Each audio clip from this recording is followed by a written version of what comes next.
They were dropped from the sky into a frozen wasteland, miles behind enemy lines, with nothing but a parachute, a rifle, and the knowledge that they were surrounded. The temperature was 20 degrees below zero. The enemy was everywhere.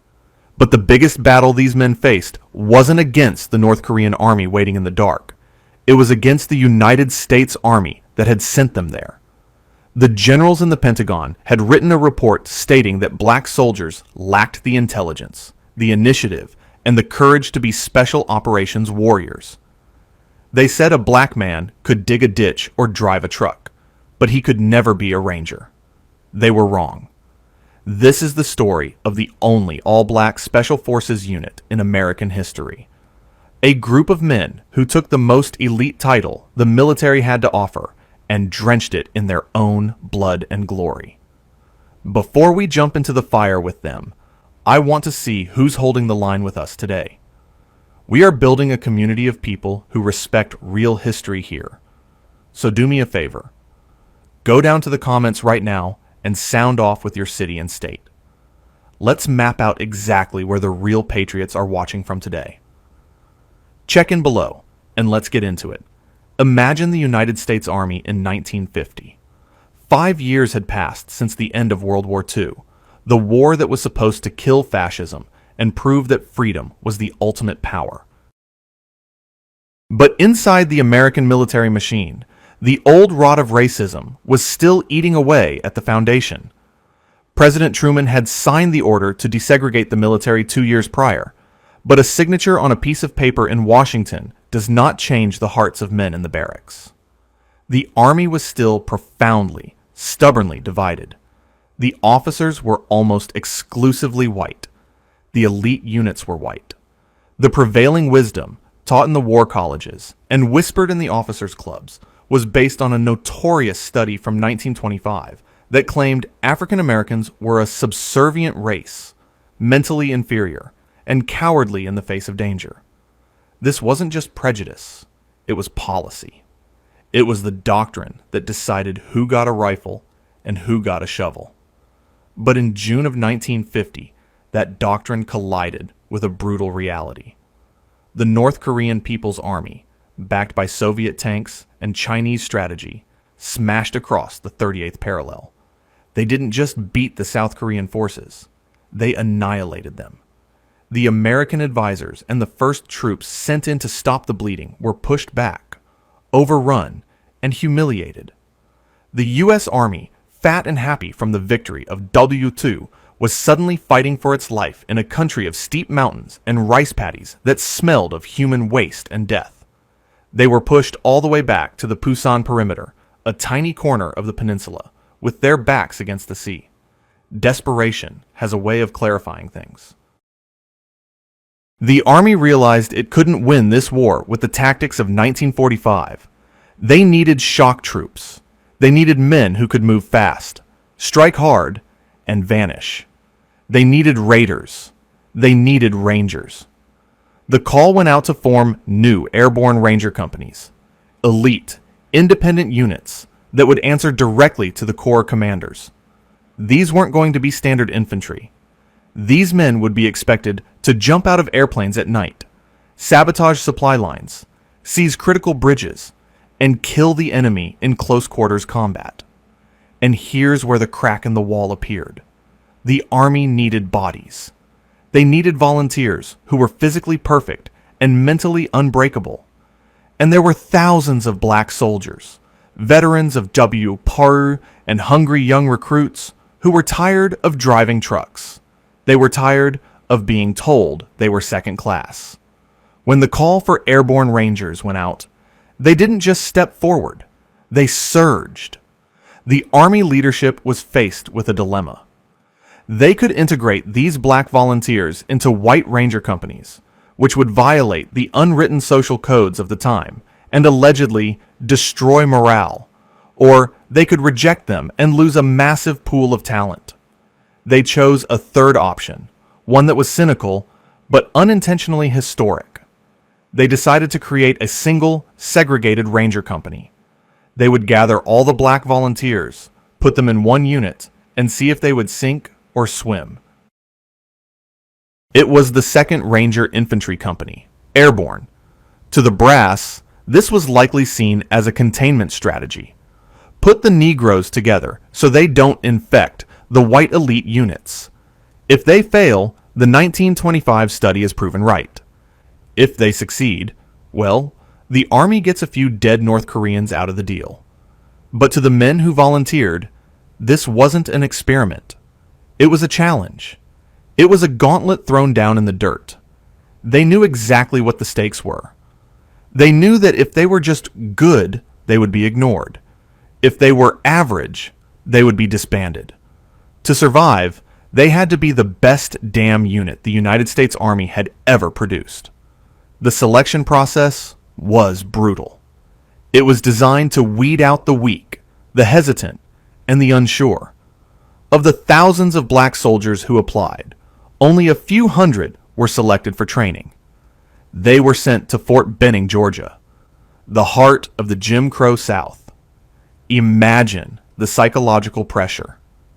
These men were training to become the ultimate warriors for a country that wouldn't let them buy a sandwich in the town next to the base.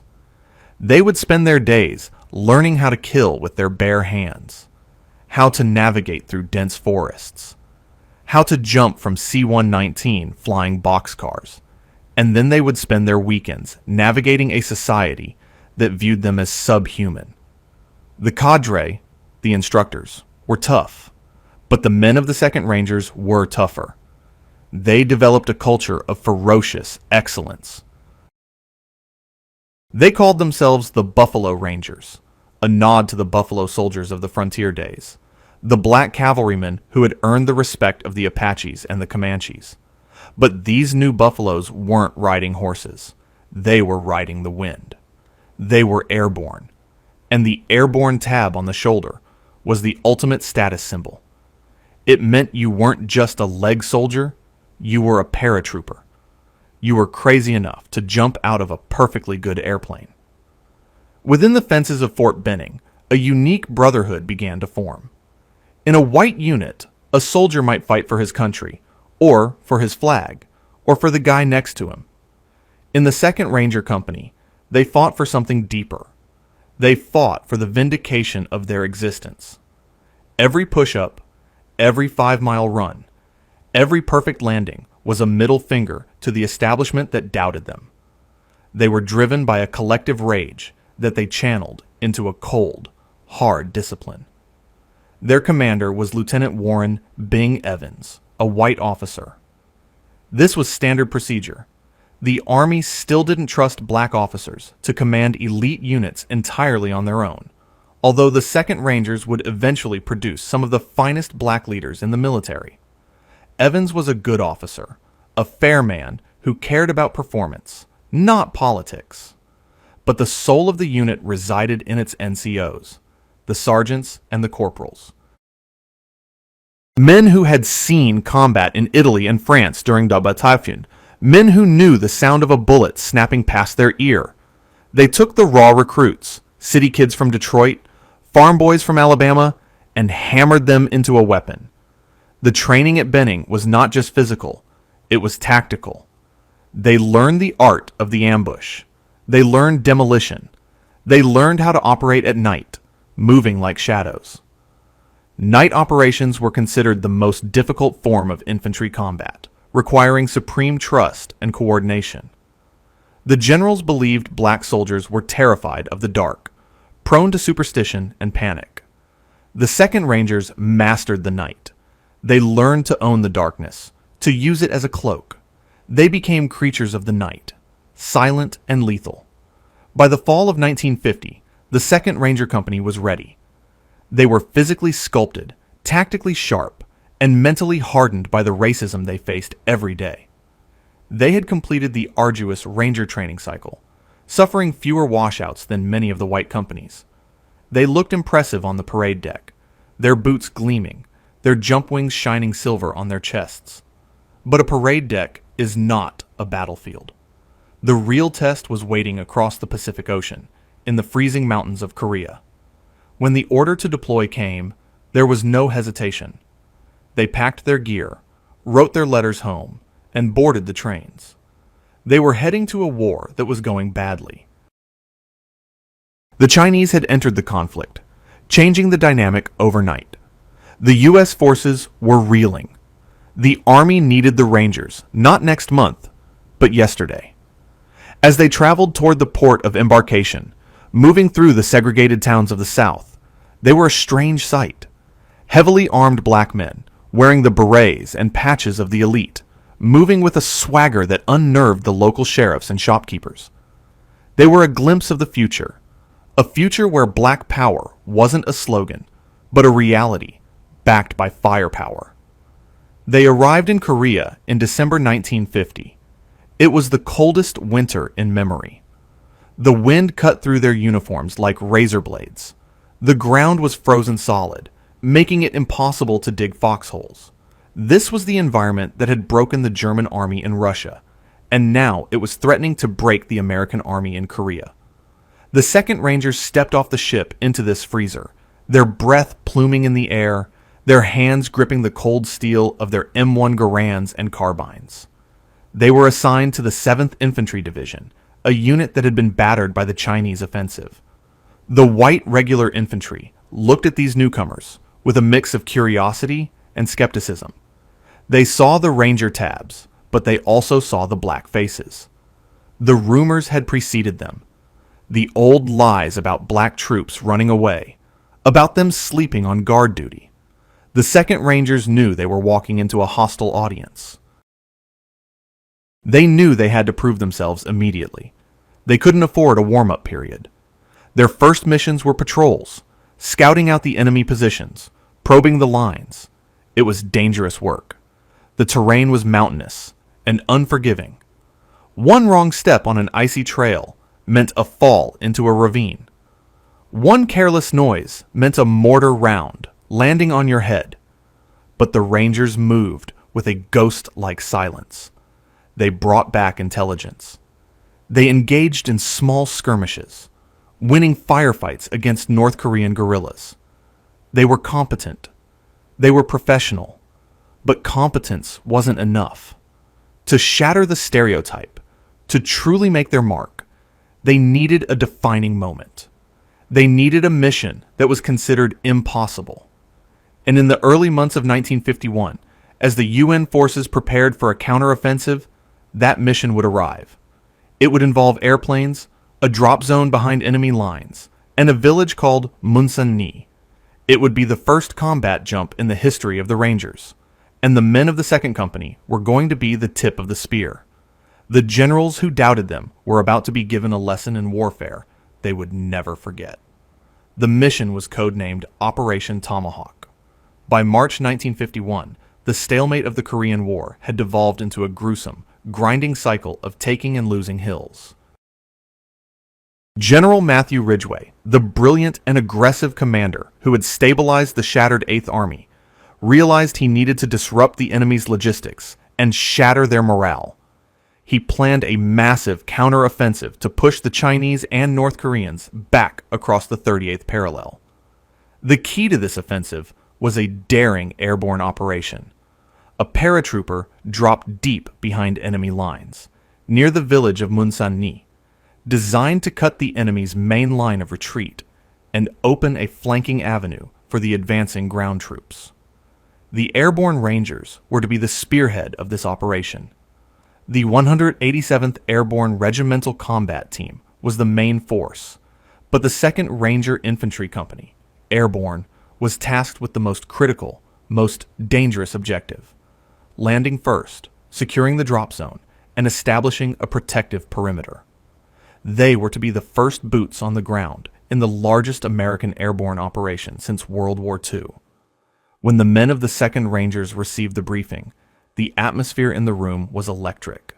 This was it. This wasn't a patrol. This was history. They were being entrusted with the most sensitive and high-risk mission of the war. They knew that the entire army, from the officers who doubted them in the general staff to the white infantrymen who still eyed them with skepticism in the chow hall, would be watching their performance. Failure was unthinkable. Failure would not just cost them the battle, it would cost the reputation of every black soldier who would ever fight after them. The immediate preparations were a frantic rush of logistics and last rites. They checked their parachutes, their demolition charges, and their weapons. The cold was still their constant enemy. They had to tape their rifle mechanisms to keep the grease from freezing, risking jams in the extreme cold. They wore multiple layers of clothing, but they knew that once the wind hit them at 1,000 feet, the cold would be a physical punch that could knock the breath out of them. They wrote their final letters home, simple notes to mothers, wives, and fathers, knowing that a combat jump behind enemy lines carried a 50-50 chance of returning alive. The night before the jump, the companies assembled at the airfield. The air was full of the noise of C-119 flying boxcars, massive twin-boomed aircraft that looked like they were designed by children. The troops filed onto the planes, the 2nd Rangers at the front, ready to jump first. The atmosphere inside the cargo bay was thick with the smell of canvas, engine oil, and fear.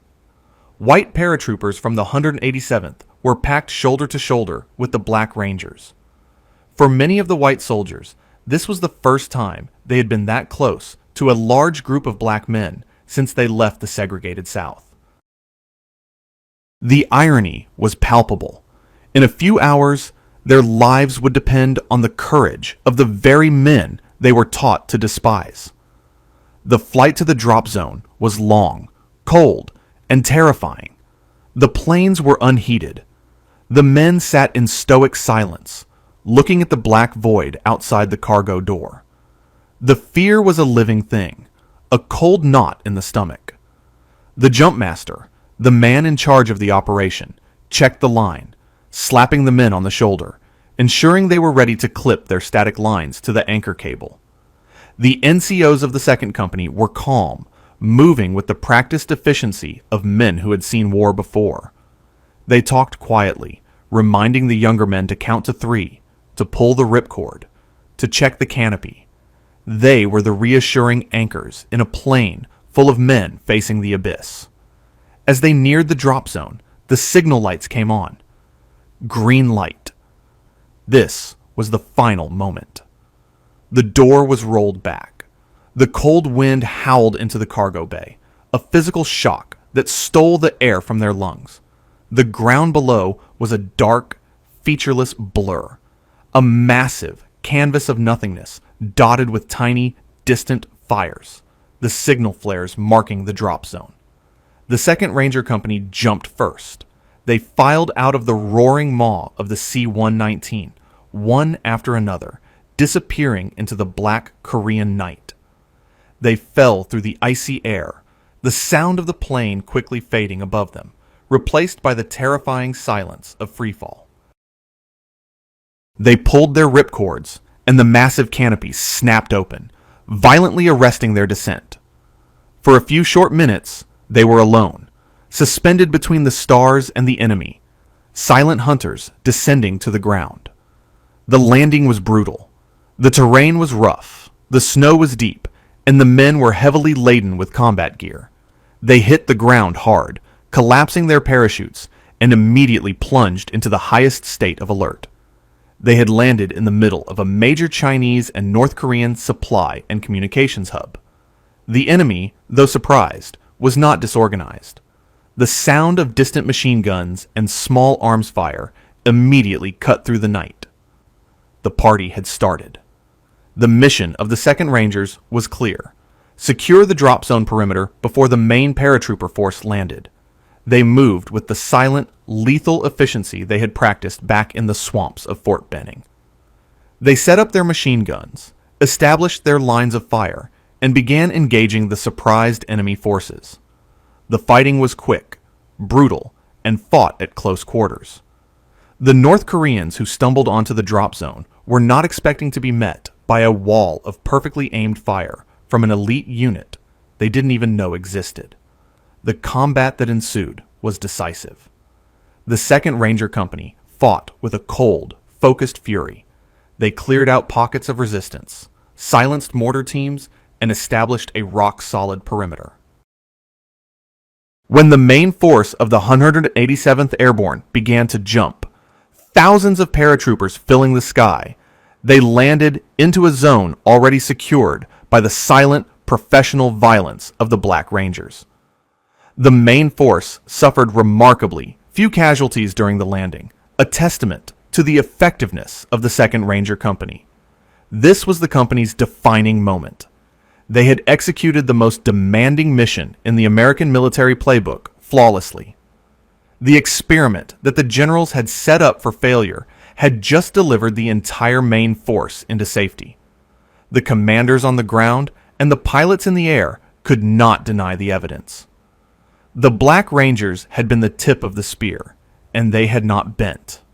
They had not broken. They had been the best. The praise that came after the successful jump was grudging, but overwhelming. General Ridgway himself ordered the unit to remain in Korea, knowing he needed their unique skills. The official reports stated that the 2nd Ranger Company performed with exceptional skill and courage, suffering minimal casualties while ensuring the success of the entire operation. The white paratroopers of the 187th, who had jumped into a safe zone, looked at the men of the 2nd Company with a profound and lasting respect. The stereotypes of the past, the lies about courage and competence, were physically blown away by the wind of their descent. Operation Tomahawk was a resounding success. It severely crippled the enemy's ability to supply their front lines and paved the way for the UN counteroffensive. But the fight for the 2nd Ranger Company was far from over. Their success meant that the Army would now use them mercilessly. They were now the designated shock troops, the ones called upon when a mission was too difficult, too dangerous, or too critical for anyone else. They had proven they could take a punch. Now, the Army was going to see just how many they could withstand. The Buffalo Rangers had earned their wings, and they were about to drench them in more blood. Their journey into the frozen hell of Korea had just begun. The success of Operation Tomahawk was both the making and the undoing of the 2nd Ranger Infantry Company. They had delivered a textbook performance, proving beyond any doubt that they were an elite fighting force capable of executing the most complex missions. But in the cynical arithmetic of the military, success simply means more work. The generals, now aware of the potency of the Black Rangers, began to deploy them mercilessly, treating them as an elite, disposable hammer to smash through the most hardened enemy defenses. They were attached to the 7th Infantry Division, fighting deep in the mountainous heart of Korea. The war had settled into a brutal, grinding conflict over key pieces of terrain, jagged, nameless peaks that became monuments to senseless slaughter. The 2nd Rangers were rarely kept off the line. They were constantly on patrol, setting ambushes, probing enemy trenches, and seizing the high ground. They became specialists in what the Army called contested terrain operations, fighting where the enemy was most determined to hold and the casualties were highest. The conditions they faced were beyond harsh. The Korean winter gave way to a muddy, unforgiving spring. The frozen earth thawed into a thick, clinging sludge that sucked boots off the men's feet. They were perpetually cold, perpetually wet, and perpetually exhausted. The supply system, designed to support massive infantry units, often faltered when dealing with a small, independent ranger company operating miles from the main lines. They frequently went without hot food, fresh socks, or adequate ammunition, relying on their training and their internal bonds to survive. Their defining characteristic remained their mastery of night combat. The Chinese army, fearing American air superiority, ruled the night. They used the darkness to move men, launch assaults, and infiltrate positions. The 2nd Rangers became the counterforce. They owned the hours between dusk and dawn. They would go out on listening patrols, missions where a small squad of men would crawl into the space between the enemy's front lines and the friendly lines, lying motionless for hours, listening to the enemy's movements. This required a discipline and nerve that few other units possessed. They would return not just with intelligence, but with captured prisoners and vital enemy communications, earning them a fearsome reputation among the Chinese themselves. But while their performance on the battlefield was flawless, the institutional racism of the army never completely relented. When they rotated off the line for a brief rest, the Black Rangers were still often subjected to the humiliating realities of segregation. They were segregated in the rear areas. They were often given the oldest, most dilapidated equipment. They were denied promotions and commendations that were routinely given to their white counterparts for similar acts of courage. This created a profound duality for the men. They were heroes to the Marines they supported and the GIs they fought alongside, yet they were still second-class citizens to the system they risked their lives to defend. This internal conflict forged a unique style of leadership within the 2nd Company. Their officers, men who had to fight twice as hard to get their bars, and their NCOs, veterans who had survived the humiliation of stateside training, became fiercely protective of their men. They ran their company as a closed, self-contained unit, relying on internal trust rather than external support. The Black NCOs became the emotional and tactical center of the unit. They didn't just enforce discipline, they enforced brotherhood. They made it clear to every man that their loyalty was to the man on their left and the man on their right, not to the flag of the army that doubted them. One of their most crucial battles came during the defense of a particularly nasty stretch of terrain, known simply as Hill 581. This hill was a key observation post, and both the UN and Chinese forces poured mountains of blood into its frozen earth.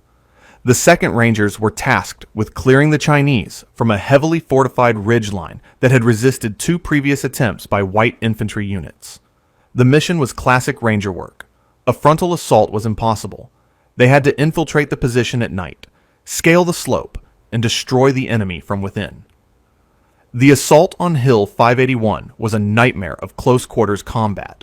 The Rangers moved under the cover of a thick, cold fog, climbing hand over hand up the near-vertical rock face. They were laden with gear, climbing through the bodies of the men who had died trying to take the hill before them. When they reached the top, they found themselves in the middle of a dug-in Chinese company. The fighting devolved into a chaotic swirl of bayonets, grenades, and fists. It was a vicious, no-quarter battle fought in the mud and the dark. The Chinese defenders, who had been ordered to hold the position at all costs, were shocked by the ferocity of the attack. They were not expecting the discipline or the rage of the Black Rangers. The Rangers fought with a controlled violence, driven by the knowledge that failure meant not just death, but the vindication of every racist lie. They cleared the ridge, bunker by bunker, until the only sound was the heavy breathing of the survivors and the cries of the wounded. They had taken the hill in a single, devastating action. The capture of Hill 581 was a major tactical victory for the 7th Division, proving once again that the 2nd Ranger Company was an elite fighting force without equal. But the very success that should have earned them respect only served to seal their fate. The Army leadership was presented with a dilemma. How could they reconcile the incredible battlefield superiority of the 2nd Ranger Company with the political and social narrative of the segregated South? The unit was a walking, talking contradiction to the prevailing military doctrine. Their unparalleled competence was, paradoxically, the biggest threat to the status quo. If a Black Ranger Company was objectively the best unit in the field, what did that say about the rest of the Army? What did that say about the Jim Crow laws back home? The Army, it seemed, was more afraid of the truth than they were of the Chinese. As the Korean War entered its stabilization phase, and the front lines began to solidify near the 38th parallel, the Army began to quietly make its move. The 2nd Ranger Company, the unit that had saved the day at Munsan-ni and taken Hill 581, was too potent, too successful, and too symbolically dangerous to be allowed to continue. The Army's response was subtle, not violent, but just as final. In the spring of 1951, the order came down. It wasn't an order to disband the unit for failure, but an order to integrate the personnel into the remaining White Ranger companies. On the surface, this sounded like progress. It was technically the fulfillment of Truman's desegregation order. But to the men of the 2nd Company, it was a death sentence for their identity. They weren't being rewarded. They were being broken up. The unit, the unique brotherhood forged in the swamp of Fort Benning and the frozen hell of Korea, was being deliberately destroyed. The Buffalo Rangers were scattered. The men who had fought, bled, and died together were sent to different companies, different divisions, different parts of the front. The Army didn't want the unit's legacy to grow. They wanted its story to be diluted, its history absorbed, its memory lost in the general chaos of the war. They had been too good. They had proven too much. And for the 2nd Ranger Infantry Company, the price of excellence was annihilation. The warriors who owned the night were about to be erased by the bureaucracy. The challenge now was whether the American military and the American people would allow the story of the best special forces unit in the Korean War to disappear into the frozen dirt they had fought so hard to conquer. The order to integrate the 2nd Ranger Infantry Company was the final, devastating act of institutional betrayal. It was delivered not with a firing squad, but with a piece of paper, a clean, bureaucratic directive that effectively erased a legendary combat unit. The irony was corrosive. The Army claimed they were fulfilling the promise of desegregation, but the men saw it for what it was, the intentional destruction of a brotherhood that had become too powerful, too effective, and too visible. The men who had trusted each other implicitly, who had shared the terror of the drop zone and the blood of the ridgelines, were now being forcibly separated. The lie was simple, that the men of the 2nd Company were being given an opportunity to integrate into the main force. The truth was that the unit's unique culture, its earned reputation, and its collective identity were being sacrificed to maintain the power structure. The Army didn't want a unit whose excellence challenged the status quo. It wanted individual soldiers whose history could be easily diluted into a vast, anonymous whole. The dissolution was traumatic. The men who had been led by trusted black NCOs and officers were now placed under white commanders who often carried the old prejudices of stateside training. Many of the Black Rangers, who had performed flawless combat jumps and cleared entrenched positions, were assigned to menial, non-combat roles, shunted aside by white officers who viewed their very presence as a threat to their authority. Their hard-won Ranger tabs, the symbol of elite status, were often met not with respect, but with resentment. The white soldiers who hadn't qualified for the tabs often saw the arrival of the successful Black Rangers as a source of grievance, not inspiration. The leadership of the 2nd Company fought the order vehemently. The white commanding officer, Lieutenant Evans, understood the military and moral tragedy of breaking up his most effective unit. The black NCOs appealed up the chain of command. But the decision was final and absolute. The Army was determined to erase the successful experiment and bury the results before they could spark a wider movement for equality within the ranks. The collective strength of the Buffalo Rangers was to be scattered to the wind. What happened next became a recurring pattern in the lives of the dispersed Rangers. Their history was doubted. When a Black Ranger, wearing the coveted tab and jump wings, was transferred to a new, all-white company, he was frequently met with skepticism. Did you really jump? Did you really fight at Munsan-ni? The Army, by dissolving the unit, effectively erased the witness. The only proof of their excellence was the word of a black man in a hostile environment. They had to fight the battle all over again, not against the enemy, but against the insidious doubt of their own comrades. Despite the institutional sabotage, the men of the 2nd Ranger Company could not simply be unrangered. The training was too deep, the experience too profound. When they were transferred to other units, they immediately became the most competent, most disciplined soldiers in their new companies. Their discipline saved lives. In the chaos of the Korean mountains, when Green troops panicked, it was often the quiet, stoic Black Ranger who stepped forward to restore order. They became the quiet force multipliers, their presence elevating the performance of the units they joined. Many of these men went on to remarkable, if often anonymous, careers. The legacy of the 2nd Company didn't end. It was dispersed. The seeds of their courage were planted across the entire 8th Army. They served in the most desperate battles of the stabilization phase, on Porkchop Hill, in the Iron Triangle, in the endless trench warfare that characterized the end of the conflict.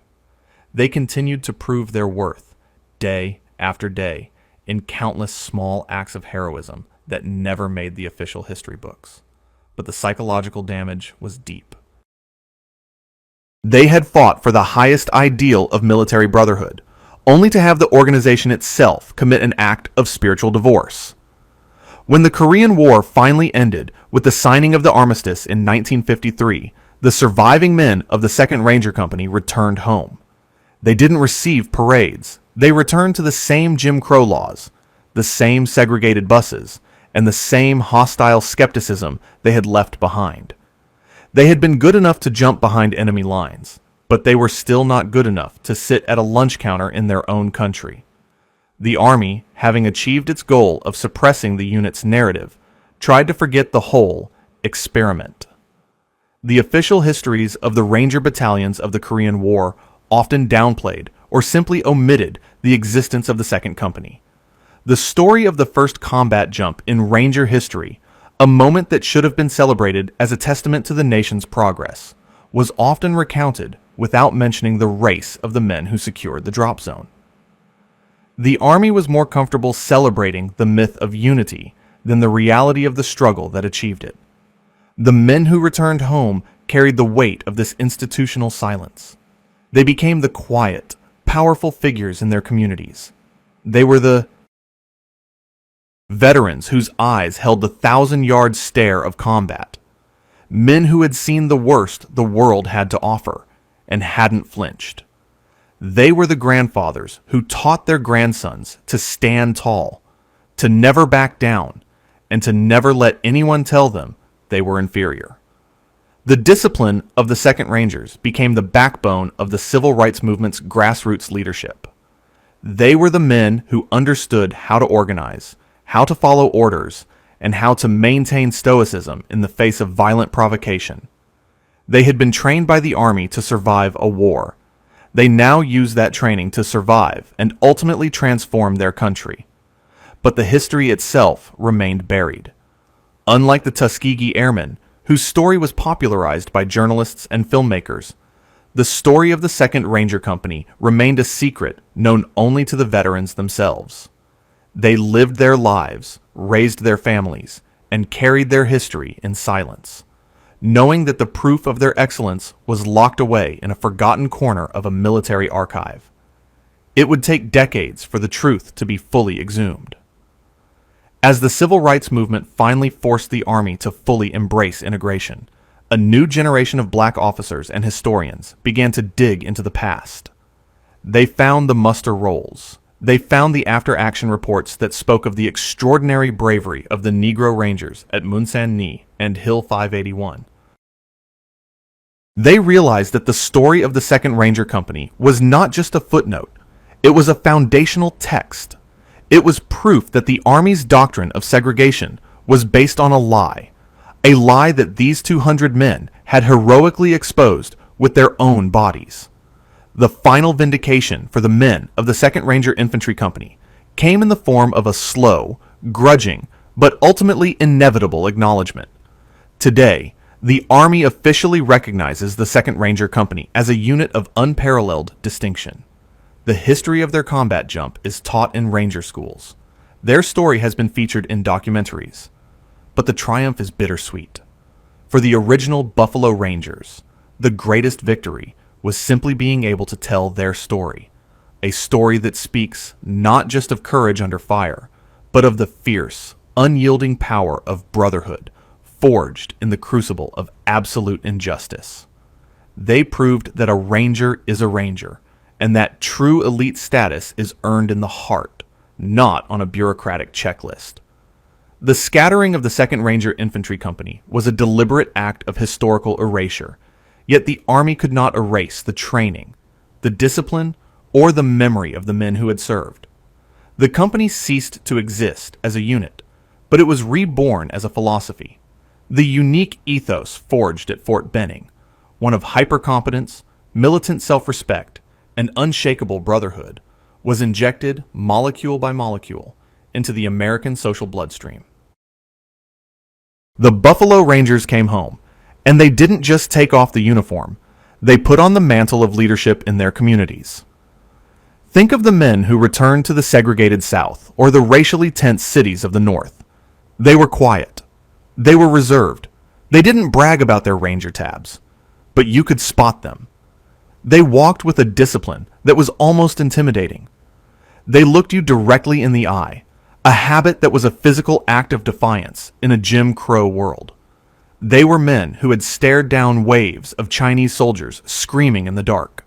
They were not about to flinch for a town sheriff or a racist employer. The skills they learned in reconnaissance and night combat were repurposed for the civil rights movement. The leadership of the 2nd Rangers became the silent, organized backbone of local chapters of the Enchori ACP and other civil rights organizations. They understood logistics. They understood security. They knew how to maintain a perimeter during a protest march when the Klan was lurking in the shadows. They brought the controlled, non-negotiable discipline of the Special Forces to a movement that was often romanticized as purely nonviolent. They taught people how to stand stoic, how to take a punch without fighting back unless they had to defend their homes. Their training was an invisible shield. The irony of this transfer of military skill to civilian activism is profound. The Army had trained them to destroy the enemies of the state, and they returned home to use that training to fight the enemies of justice within the state. They were the men in crisp white shirts and ties, standing guard at community meetings, their presence a quiet warning. They were the strategists who organized the bus boycotts, managing the complex supply chains of an economic protest with the same efficiency they had managed patrols in Korea. Their Ranger training, the ability to operate with minimal resources in a hostile environment, was the perfect preparation for the civil rights struggle. But the legacy also took a more abstract form: the creation of a new, non-negotiable standard of black excellence within the military. The performance of the 2nd Ranger Company was so undeniable that it permanently crippled the Army's ability to use the old, racist studies to justify segregation. The black soldiers who followed the Rangers, the paratroopers, the engineers, the airmen, didn't have to start from zero. They started from the summit of Hill 581. They started with the knowledge that the 2nd Ranger Company had already paid the blood price and proven the lie. The Army's decision to integrate black soldiers fully in the 1950s and 60s, a slow and painful process, was made inevitable by the success of the 2nd Rangers and their counterparts. You cannot, in good conscience, tell a man he is unfit to drive a truck when you have already entrusted him with the success of the largest airborne operation of the war. Their legacy was a silent, irrefutable argument for equality that resonated not in the halls of Congress, but in the after-action reports of combat veterans. Furthermore, the experience of the 2nd Rangers provided a powerful, living counter-narrative to the prevailing cultural stereotypes of the time. In the popular culture of the 1950s, black men were often portrayed as simple, jovial, or cowardly. The image of the Black Ranger, stoic, highly skilled, utterly fearless, and lethal, was a quiet but definitive rebellion against that stereotype. Though their story was initially suppressed, the men themselves were visible in their communities, living proof of a different kind of truth. They were the fathers who taught their children a history that the schools would not. They were the uncles who demanded perfection, because they knew the cost of mediocrity. The men of the 2nd Ranger Company were heroes twice over, heroes in combat and heroes in peacetime. Their lives are a profound lesson in the ethics of commitment. They were committed to the ideal of the United States, even when the nation was morally failing them. They were committed to their brothers, even when the army tried to tear them apart. And they were committed to the fight for justice, which they understood was simply the final phase of the war they had started in Korea. The story's final, bitter irony is that the true acknowledgement of their service was denied to them until most of them were gone. The Army's full recognition of the 2nd Ranger Company as one of the most distinguished units of the Korean War did not come until the 21st century. It took decades of advocacy by historians, veterans organizations, and the families of the Buffalo Rangers to push the rock of truth up the hill. The official commendations, the long overdue unit citations, the inclusion in the Ranger Hall of Fame, these were victories won in a war room, not on a battlefield. But for the few remaining survivors who lived to see their history restored, the triumph was immense. It was the moment the shame of the bureaucracy was finally lifted, and the true glory of their actions was returned to them. The legacy of the 2nd Ranger Infantry Company is not just about what they did in Korea. It is about the enduring power of truth. It is a testament to the fact that you can bury a combat unit, you can burn a report, and you can silence a voice, but you cannot permanently destroy a truth that was forged in the fire of human courage. The Buffalo Rangers were not just fighting for a hill in Korea. They were fighting for their story. And through their descendants and those who refused to let the Army's bureaucratic lie stand, they finally won that war too. They proved that a black man could not only be a ranger, but could be the best ranger, and that in the history of American warfare and the history of American justice is a victory that remains total and absolute. The story of the 2nd Ranger Infantry Company is a foundational text in the curriculum of American courage, offering unique lessons that distinguish them even among other black military heroes. To understand their legacy completely, we must place them in conversation with the Montford Point Marines and the Tuskegee Airmen, the other great black military pioneers of the 20th century. The Tuskegee Airmen fought for the right to fly, battling prejudice at the highest technological level. Their weapon was technical mastery and undeniable competence in the sky. Their victory was integration into the Air Force. The Montford Point Marines fought for the right to belong, forcing the most exclusive club in the military to accept them through sheer physical endurance and logistical indispensability on the beach. Their victory was integration into the Corps. The 2nd Ranger Company fought for something far more radical, the right to lead and to define elite status. They were not asking for a chance to fly a plane or haul supplies. They were demanding the right to be the spearhead, the tip of the spear, the men who would give the orders and run the highest risk missions.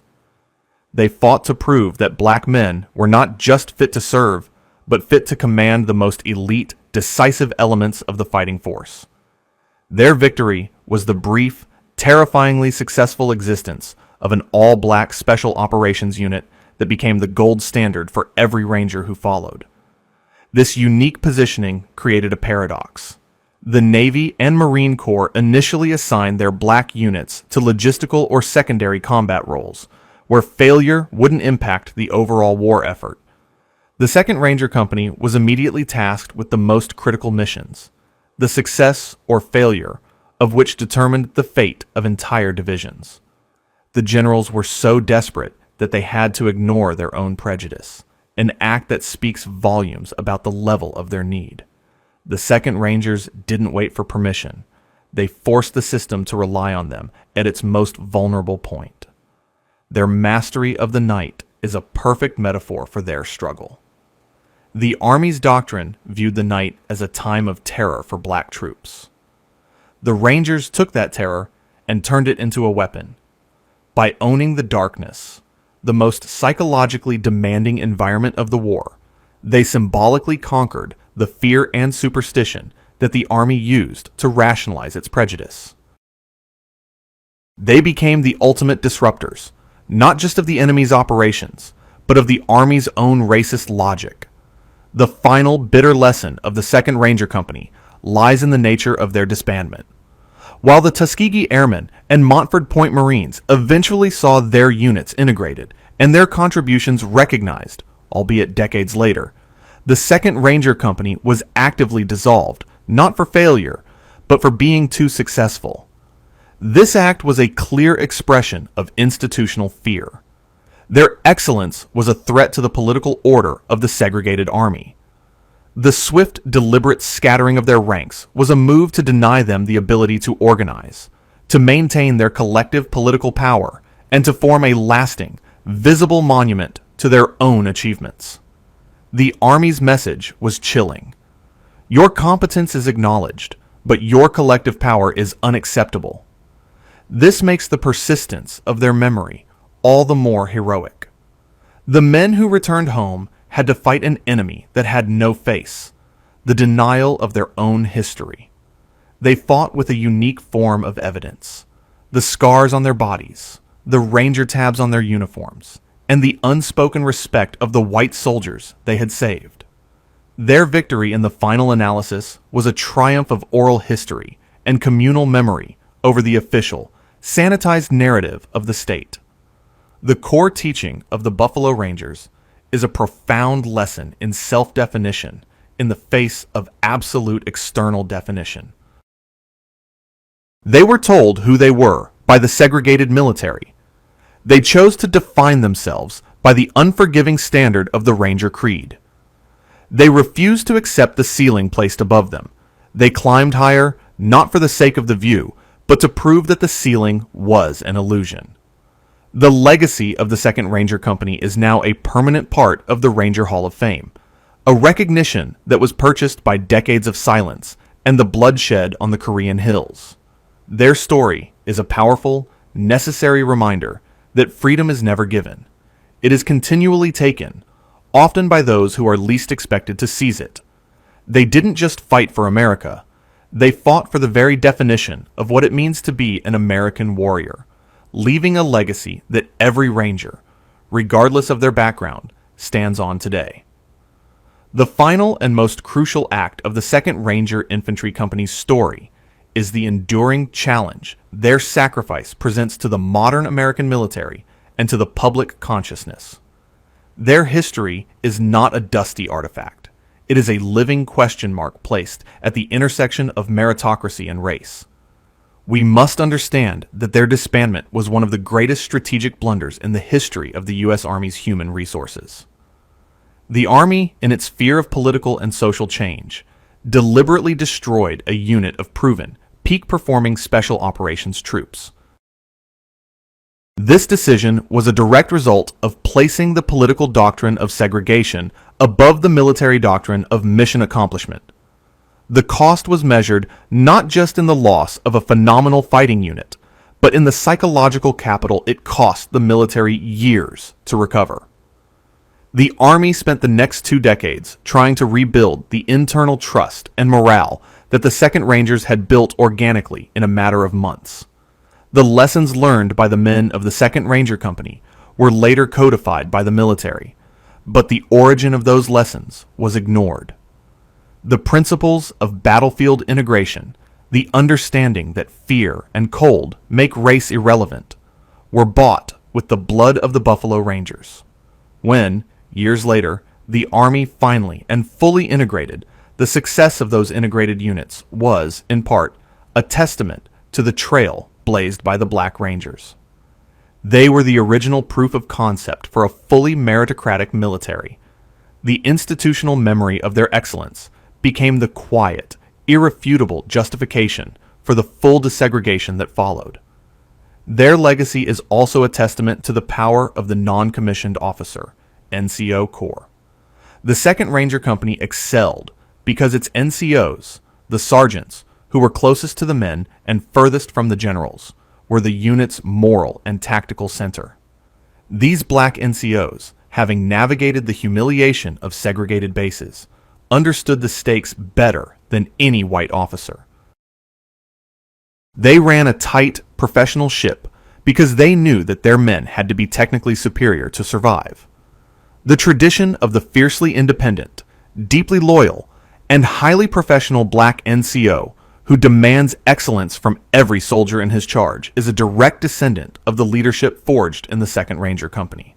But the most significant challenge the 2nd Rangers leave us is the concept of earned citizenship. In the eyes of the segregated America of 1950, a black man was not a full citizen. His rights were conditional.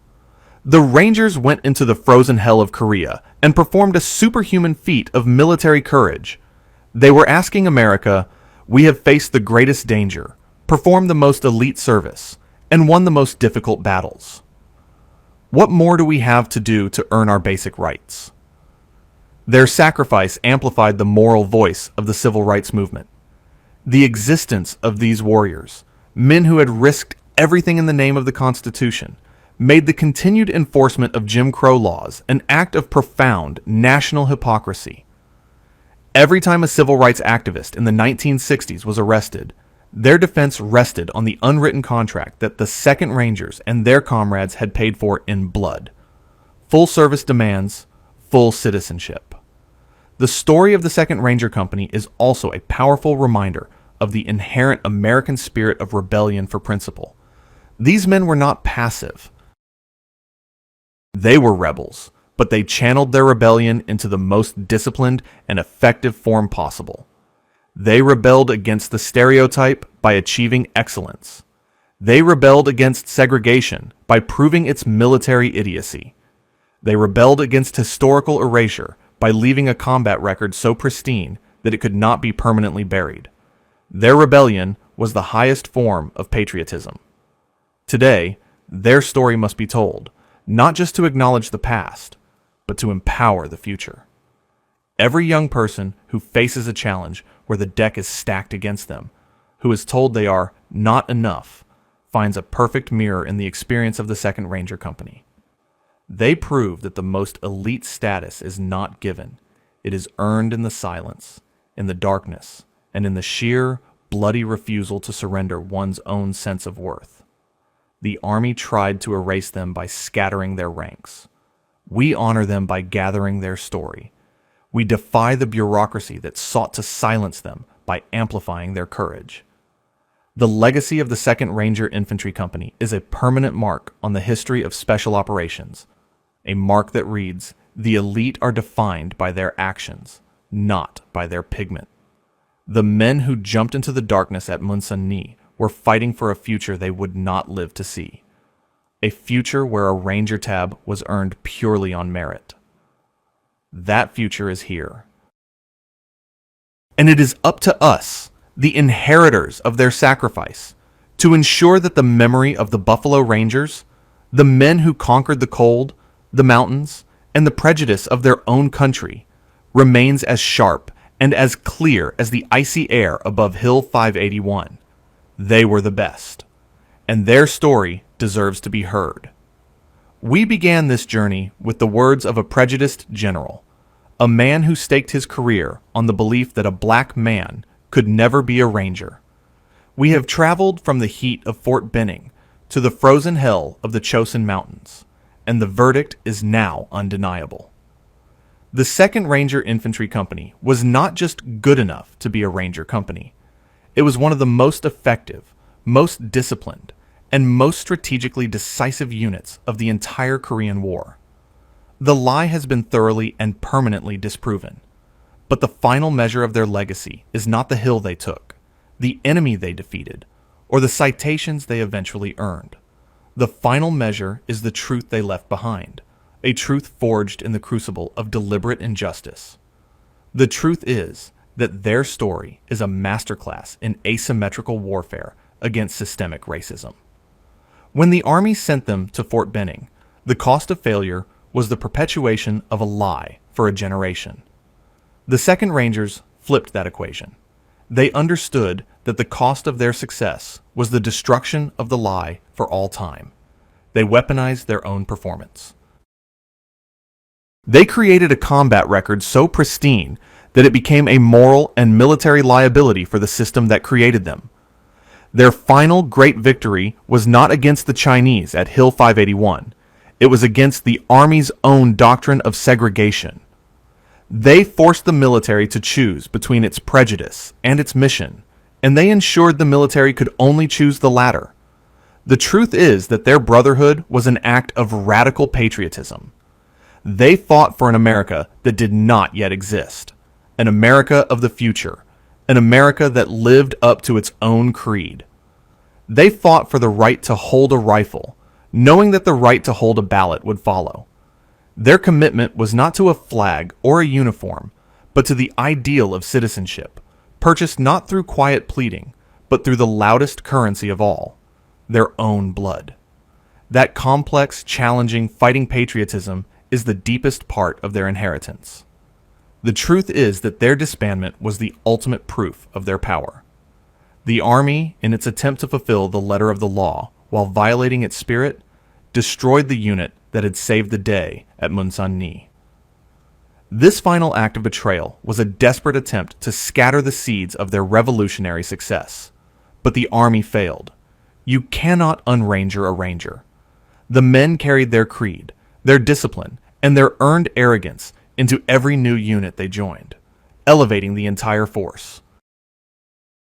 They may have been dissolved, but their DNA became the dominant strain of courage in the combat force. The story of the 2nd Ranger Company is the story of how America, inch by painful inch, learns the truth about itself. It is a story of a nation being saved from its own self-inflicted wounds by the unwavering commitment of its most marginalized citizens.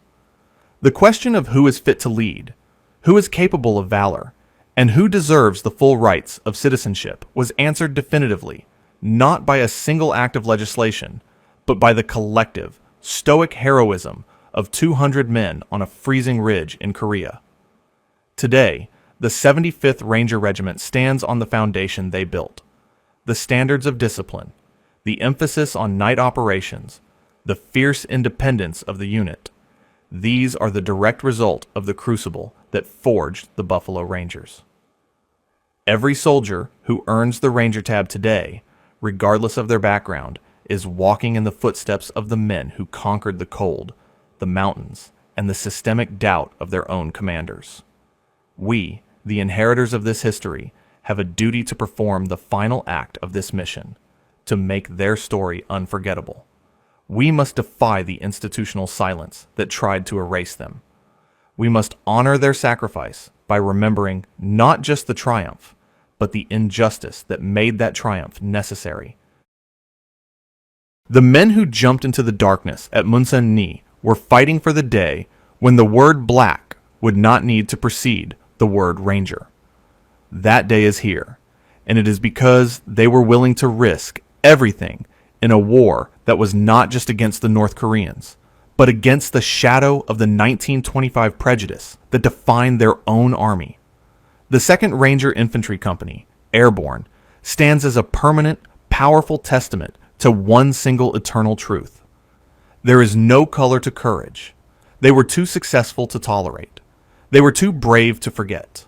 And their legacy remains a final, irrefutable command to the nation they saved. Give the best a chance, and they will always prove you wrong. Thank you for watching. If this story moved you, if it made you understand the true cost of their valor, share this video. Subscribe to keep the history alive. Let the world know that the name Buffalo Ranger is synonymous with the highest form of American courage. Their mission is over. Our mission to remember them has just begun. In the suffocating autumn of 1859, in the isolated village of Merrow Creek, Louisiana, A 7-year-old black boy named Samuel Carter became the center of one of the most bewildering and terrifying medical cases ever documented in the American South before the Civil War. Dr. Elizabeth Monroe, the only formally trained physician in a region where medical practice was still dominated by folk healers and midwives, filled 2 leather-bound journals with observations about a child whose capabilities defied every known law of human nature. The boy appeared ordinary at first glance, small, frail, with dark eyes that rarely blinked and skin the color of rich Mississippi soil. But behind that harmless appearance dwelled an intelligence that the science of the era simply could not classify or comprehend. During 7 terrifying months, 9 people died under inexplicable circumstances after interacting with Samuel Carter. All were found with their eyes wide open, as if they had witnessed something beyond human comprehension in their final moments. The boy claimed to hear voices coming from the swamp, voices that whispered secrets, revealed hidden truths, and announced imminent deaths. He knew things that no illiterate child should know. Precise anatomical details of the human body, knowledge of diseases that had not yet manifested, intimate dreams that people had never shared with anyone. Before we continue, don't forget to subscribe to the channel and comment which city you're listening from. Thank you, and let's keep going. Official records were partially destroyed during the Civil War, but Dr. Monroe's journals survived, hidden in the attic of her former residence for over a century. What these documents reveal about Samuel Carter challenges our understanding of the limits of the human mind and raises disturbing questions about the existence of capabilities that science still cannot explain. This is a story about a black child whose gifts terrified white society, whose intelligence threatened the very foundation of a system built on claiming black inferiority, and whose fate reminds us of the countless brilliant black minds that were silenced, hidden, or destroyed because they dared to be extraordinary. Before we continue with the story of Samuel Carter and the terror that descended upon Marrow Creek, if this account is piquing your curiosity, make sure to subscribe to our channel and ring that notification bell so you never miss our deep dives into America's darkest historical mysteries. And please let us know in the comments what state or city you're listening from. We love hearing from our community of mystery enthusiasts around the world. Samuel Carter was born in the spring of 1852 on the Whitmore Plantation, one of the largest cotton operations in Ascension Parish. His mother, Esther Carter, was a house servant who had learned to read despite the laws forbidding literacy among enslaved people. She would trace letters in the dirt behind the kitchen house, teaching young Samuel in whispers and stolen moments. His father, whose name was never recorded in any official document, had been sold away before Samuel's 2nd birthday. Esther never spoke of him, but sometimes Samuel would wake in the night to find his mother sitting by the window, tears streaming down her face as she stared out at the darkness beyond the slave quarters.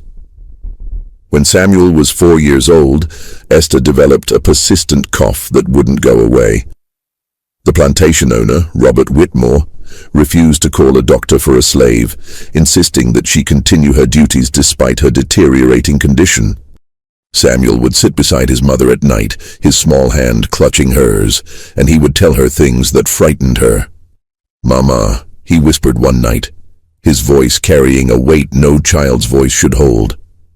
"The sickness is in your chest, like a flower growing. It has roots that spread. The voices in the swamp tell me it will take you before the cotton blooms again." Esther died 3 months later in February of 1856, coughing blood into rags that Samuel tried desperately to keep clean. He was only 4 years old, but he did not cry at her funeral.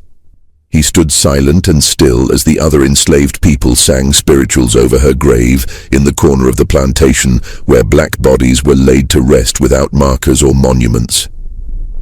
When asked why he didn't weep, Samuel simply said, "She's still here. She talks to me now like the others in the swamp. She says she's finally free." The other enslaved people on the Whitmore plantation began to fear the child. There was something in his eyes, they whispered, something old and knowing that shouldn't exist in someone so young. He would stare at people with an intensity that made them uncomfortable, as if he could see through their skin and into their souls. Old Jeremiah, who had been on the plantation longer than anyone could remember, told the others that Samuel had been born with a caul over his face, a sign that he could see into both worlds, the world of the living and the world of the dead. That boy got the sight, Jeremiah warned. He know things that ain't meant to be known by folks still walking this earth. Robert Whitmore noticed Samuel's strangeness as well, but his concern was different. The boy was too smart, too observant, too articulate for a slave child who had never been formally educated. When Samuel was 5, Whitmore caught him drawing in the dirt, not childish scribbles, but detailed anatomical sketches of the human heart, with labels written in careful script. "Where did you learn to write, boy?" Whitmore demanded, his voice sharp with suspicion and anger. Samuel looked up at him with those dark, unblinking eyes and said simply, "The voices teach me. They show me things in my mind that I draw in the dirt. They say the body is just a house, and when the house breaks, the person inside has to leave." This response terrified Whitmore in a way he couldn't articulate. The idea that a black child, especially one born into bondage, could possess knowledge and intelligence that exceeded his own, challenged everything his society told him about racial hierarchy and natural order. Samuel represented something dangerous, proof that the entire system of slavery was built on a lie. If a slave child could be this brilliant, this perceptive, this extraordinary without any formal education, what did that say about the claims of black inferiority that justified the entire institution? In the summer of 1856, when Samuel was 4.5 years old, Robert Whitmore made a decision that would change the boy's life forever. He sold Samuel to a slave trader passing through the parish, getting rid of the child who made him uncomfortable, who challenged his worldview simply by existing. Samuel was taken from the only home he had ever known, separated from the community that had raised him after his mother's death, and transported north along the Mississippi River. He was too valuable to be sent to the brutal labor of the cotton fields. His intelligence was too obvious, his strangeness too marketable. The trader believed he could get a premium price for such an unusual child, perhaps to a wealthy family looking for a curiosity, or to a medical institution interested in studying exceptional cases. But Samuel never made it to auction. During a stop in Marrow Creek, the slave trader, a man named Cyrus Blackwood, suddenly fell ill with violent convulsions. He died within hours, blood pouring from his nose and ears, his body racked with seizures that the local doctor couldn't explain. Samuel was there when it happened, standing calmly in the corner of the boarding house room, watching with those unblinking dark eyes as Blackwood thrashed and screamed. When questioned by the authorities, Samuel said only, "He hurt children. The voices told me what he did. They said his time was finished." Investigation into Blackwood's background revealed a disturbing pattern. Over the past 5 years, numerous enslaved children in his custody had died under suspicious circumstances. Disappearances explained away as runaways, bodies found in rivers and marked as drownings, sudden illnesses that struck only after Blackwood had purchased a child. Samuel had somehow known things about Blackwood that no one had been willing to investigate, secrets that died with the trader in that boarding house room. With no one to claim ownership of Samuel, and no legal guardian willing to take responsibility for a slave child with no papers, the boy found himself in an unprecedented situation.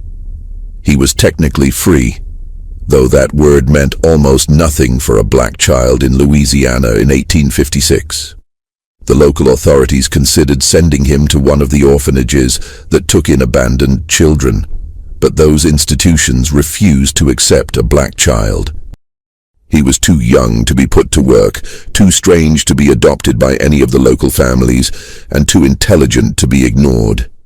It was Dr. Elizabeth Monroe who ultimately took Samuel into her household. Elizabeth was a rarity in the antebellum South, a woman who had studied medicine in Philadelphia and returned to Louisiana to practice despite the social stigma and legal barriers she faced. She had inherited property from her father and used her independence to live according to her own principles, which included a quiet but firm opposition to slavery. When she heard about the strange black child who had been present when Cyrus Blackwood died, her medical curiosity was piqued. When she met Samuel and looked into those dark, knowing eyes, she felt something she had never experienced before.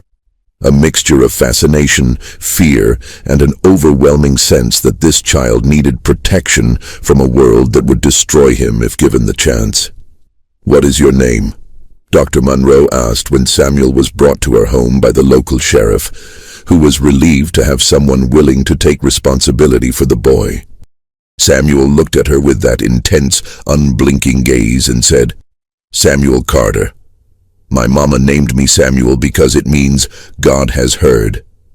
She said I was born to hear things that others couldn't hear, to know things that others didn't know. The voices started talking to me before I could talk back to them." Dr. Monroe was not a superstitious woman. She had been trained in the rational methods of scientific medicine, taught to trust observation and evidence over folklore and fear. But there was something about Samuel that challenged her commitment to pure rationalism. The boy spoke with a clarity and vocabulary that should have been impossible for an illiterate child of his age. He described anatomical structures with precision that medical students struggled to achieve. And when he talked about the voices, there was no hint of madness or confusion in his demeanor, only a calm acceptance of a reality that others couldn't perceive. Dr. Monroe made Samuel a proposition. He could stay in her household, not as a servant or a ward, but as a subject of medical study. She would provide him with food, shelter, and education in exchange for his cooperation in helping her understand his unusual abilities. "I want to document what you can do," she explained. "I want to understand how your mind works, but I will not treat you as a specimen or a curiosity. You will be treated with dignity and respect, and if at any time you wish to leave, I will help you find another situation." Samuel considered her offer with a seriousness that seemed far beyond his years. "The voices say you're different from the others," he finally said. "They say you see people as people, not as property or problems. They say you're trying to understand things that scare most folks. I'll stay with you, Dr. Monroe. But you need to know something. The people who come near me, the people who mean harm or carry darkness in their hearts, they don't live very long. I don't kill them. I just know when death is coming for them. And sometimes, the voices make sure it happens faster than it would have otherwise." This statement should have frightened Dr. Monroe away. Instead, it deepened her fascination. She had studied cases of unusual mental abilities in her medical training, stories of people with exceptional memory, individuals who could perform complex mathematical calculations instantly, children who could reproduce musical compositions after hearing them only once. But Samuel seemed to represent something different, something that bridged the gap between exceptional cognitive ability and something that her scientific framework couldn't easily categorize.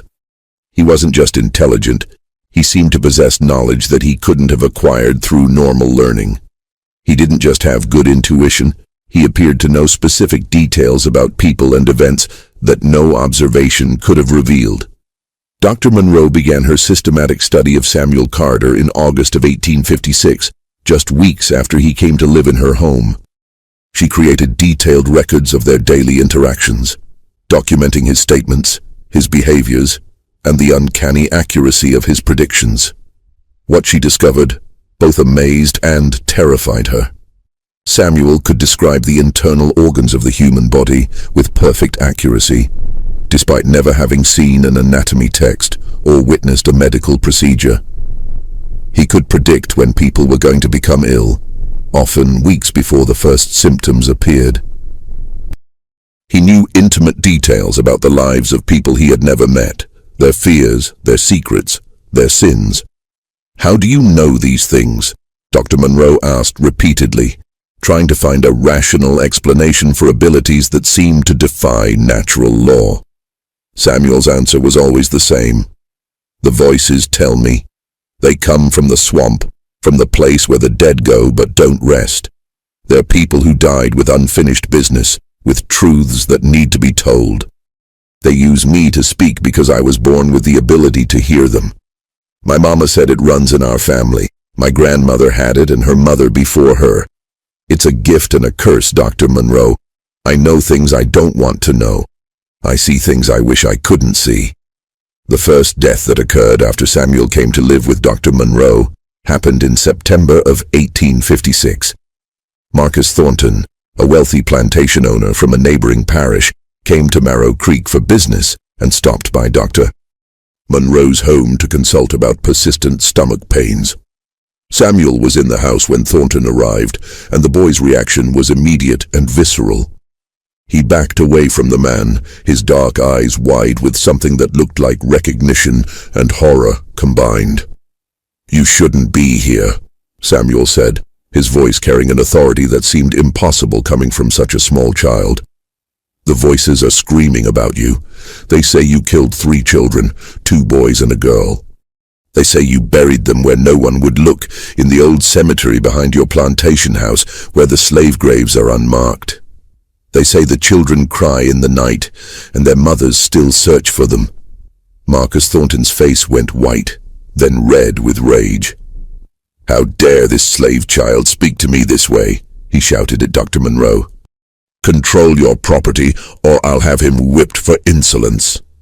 But there was something in Thornton's reaction that went beyond mere offense at a breach of social protocol. There was genuine fear in his eyes, the look of a man whose darkest secrets had been exposed to the light. Dr. Monroe, despite her discomfort with the situation, defended Samuel. "He is not my property, Mr. Thornton. He is under my protection, and I would appreciate it if you would leave my home immediately." Thornton stormed out, his stomach pains apparently forgotten in his rage and fear. 3 days later he was found dead in his carriage on the road back to his plantation. The official cause of death was listed as heart failure, but Dr. Monroe, who was called to examine the body, noted several disturbing details. Thornton's eyes were wide open, frozen in an expression of absolute terror. His mouth was open as if he had been screaming, and there were marks on his neck that looked almost like finger impressions, though no one had been with him in the carriage. When Dr. Monroe returned home and told Samuel what had happened, the boy showed no surprise. "The voices said he wouldn't make it home," Samuel explained calmly. "They said the children he killed were waiting for him on the road. They said it was time for him to answer for what he did." Dr. Monroe felt a chill run down her spine. "Samuel," she said carefully, "are you telling me that you somehow caused Mr. Thornton's death?" The boy shook his head. "I didn't cause anything, Dr. Monroe. I just knew it was going to happen. The voices don't lie about these things. When they say someone's time is finished, when they say someone has debts to pay in blood and suffering, it always comes true. I'm just the messenger." Investigation into Thornton's plantation revealed exactly what Samuel had described. In the old slave cemetery, hidden beneath unmarked graves, authorities found the remains of 3 children, 2 boys aged approximately 8 and 10, and a girl who couldn't have been more than 6 years old.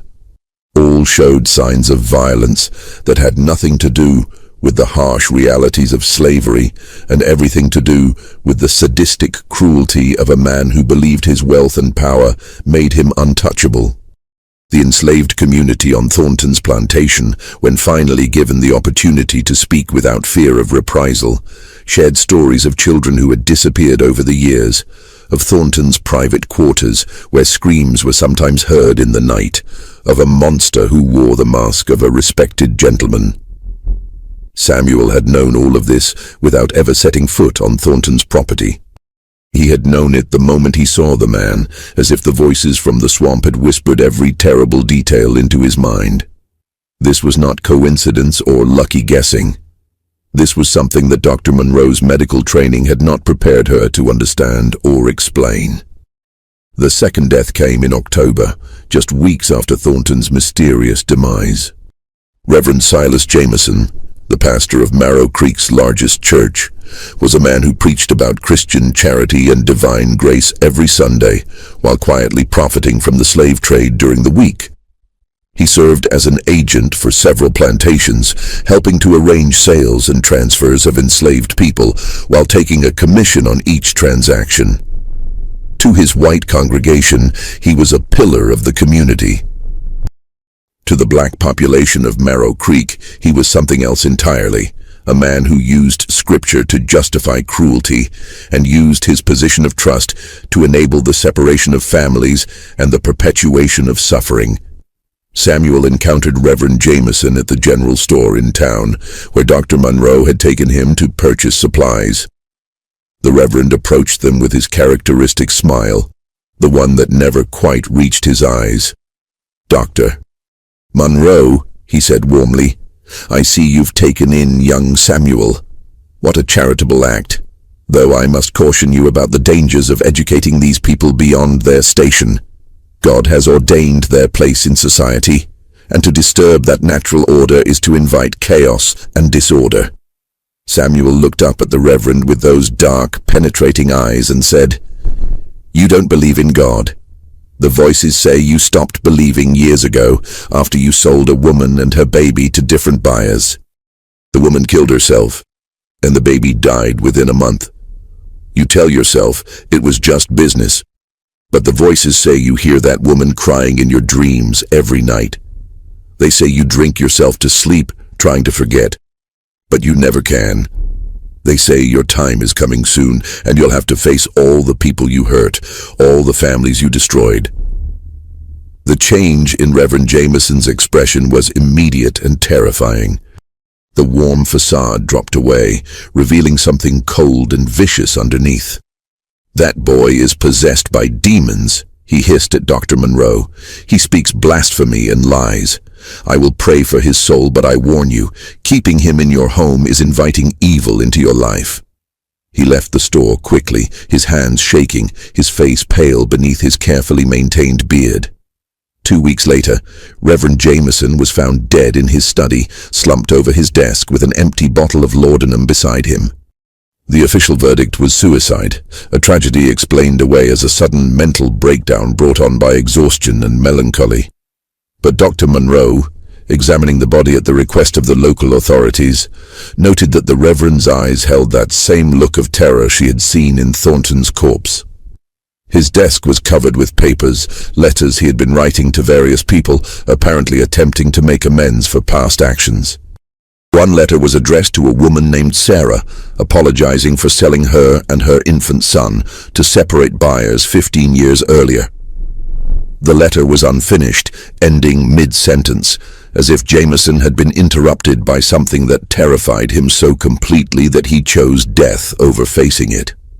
When Dr. Monroe returned home and found Samuel sitting quietly in the parlor, reading a book that she had been teaching him to decipher, she didn't know what to say.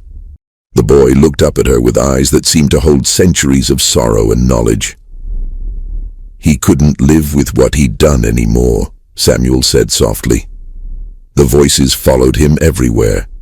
They whispered the names of all the people he'd hurt, all the families he'd broken apart. They showed him what happened to Sarah's baby, how the child died crying for his mother in a plantation far away. The Reverend always knew it was wrong, Dr. Monroe.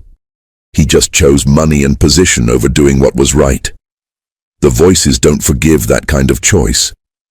Dr. Monroe sat down heavily in her chair, her medical rationalism struggling against the evidence accumulating before her eyes. "Samuel," she said carefully, "you need to understand how dangerous this is. People are dying after they encounter you. Even if you're not directly causing their deaths, the connection is becoming obvious. There are people in this town who already fear you, who see you as something unnatural. If more deaths occur, I won't be able to protect you from accusations of witchcraft or demonic possession." Samuel closed his book and looked at her with an expression of profound sadness. "I know, Dr. Monroe. I've always known. That's why my people have always kept gifts like mine hidden. That's why my mama taught me to be quiet, to never let the white folks see what I could really do. But sometimes the voices are so loud that I can't help but speak. Sometimes the things they show me are so terrible that staying silent feels like being part of the evil. I didn't ask for this gift, but I have it. And the voices say there's a reason, that I'm supposed to help bring truth to light, even when the truth is painful and dangerous. The pattern continued over the following months.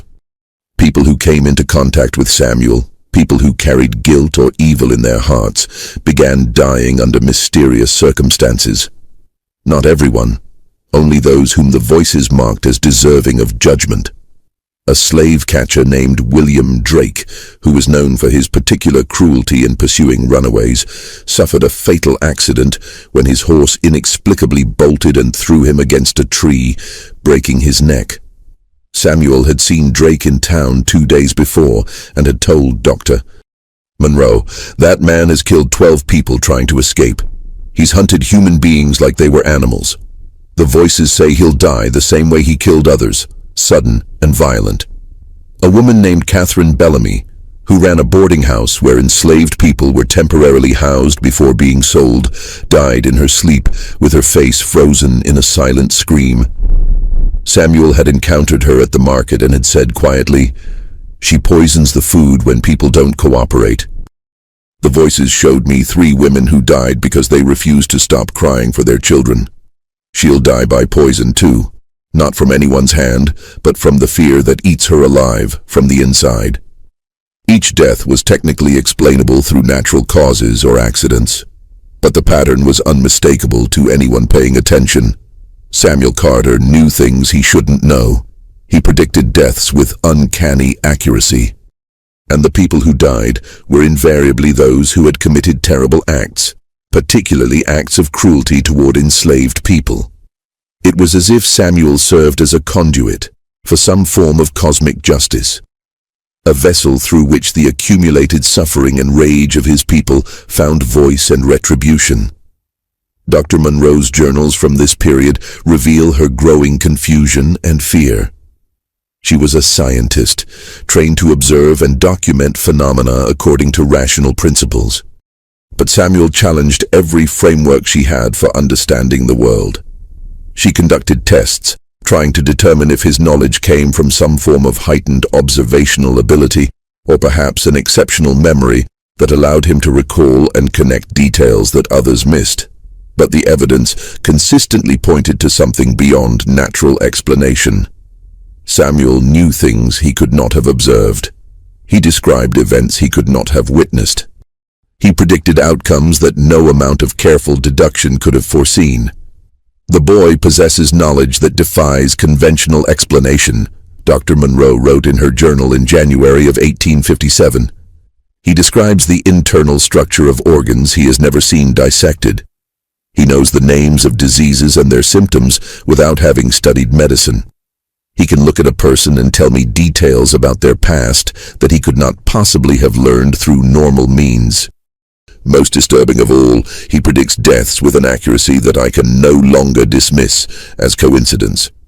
I am forced to conclude that Samuel Carter either possesses some form of extrasensory perception that science has not yet discovered, or he is indeed in contact with something beyond our material world.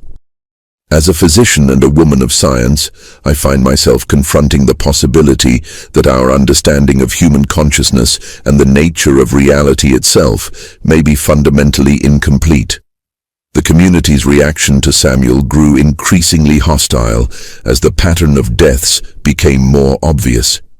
White residents of Marrow Creek began to whisper that the boy was cursed, that he brought death wherever he went, that Dr. Monroe was foolish and dangerous for keeping him in her household. The enslaved population had a different reaction. Many saw Samuel as a kind of avenging angel, a child chosen by God or the ancestors to bring justice to those who had escaped earthly punishment. Some believed he was a prophet. Others thought he might be one of the old spirits made flesh. But all recognized that Samuel was no ordinary child. Old Jeremiah, who had been sold away from the Whitmore plantation and now worked at a nearby farm, sought out Samuel in February of 1857. He found the boy sitting by the edge of the swamp that bordered Dr. Munro's property, staring out at the dark water and twisted trees. "Boy," Jeremiah said softly, "I need to talk to you about what you are and what you can do." Samuel looked up at him with those knowing eyes. "You're going to tell me about the old ways," Samuel said. "About the people who came before us, the ones who brought their spirits and their power across the ocean. You're going to tell me that what I have isn't strange or evil. It's part of who we are as a people." Jeremiah sat down beside the child, his aged joints creaking with the motion. "Your mama had it too," he said. "And her mama before her. It goes back and back all the way to Africa, to the old ways that we weren't supposed to remember. They tried to beat it out of us, tried to make us forget our power. But some families kept it alive, passed it down in whispers and warnings.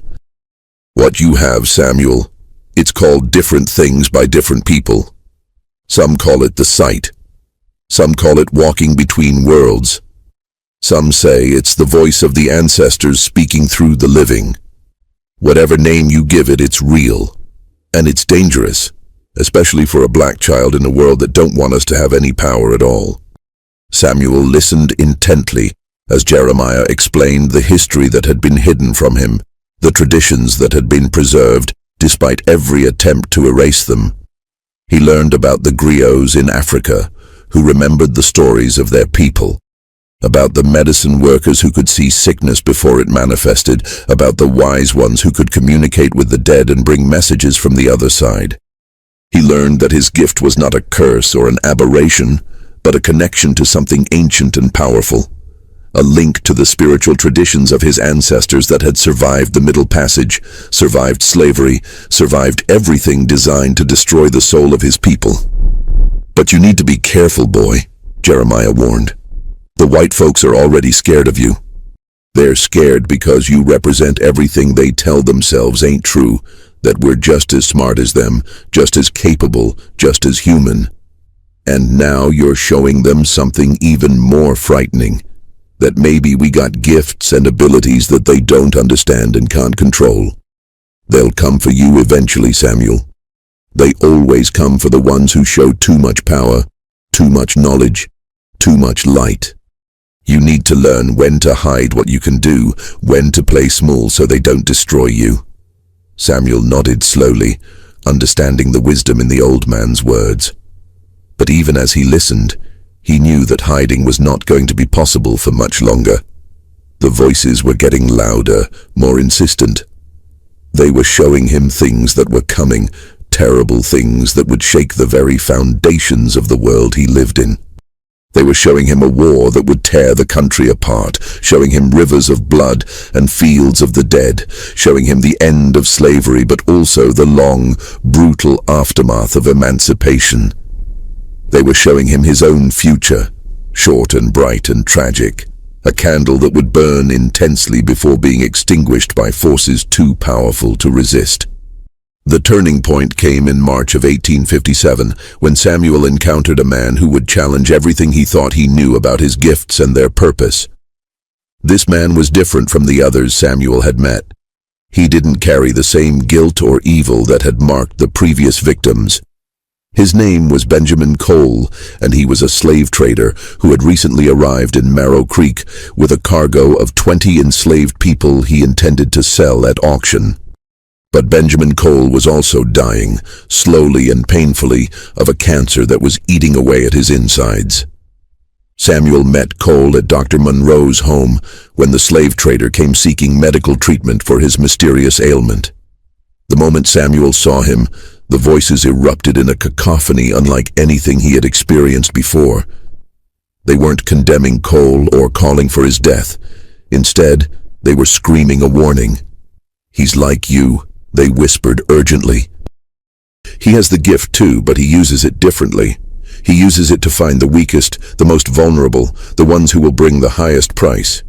He can see into people's souls, but he uses that vision for profit and cruelty. He's what you could become if you choose the wrong path. Dr. Monroe noticed Samuel's distress immediately. The boy had gone pale, his entire body trembling as if he were in the grip of a fever. "Samuel, what's wrong?" she asked, concerned. Samuel couldn't answer. His mind was overwhelmed with the realization that he was not unique, that the gift he possessed could exist in others, could be used for purposes that perverted its original meaning. Benjamin Cole had been born with the same ability to see beyond the surface, to know things about people that were hidden from normal observation.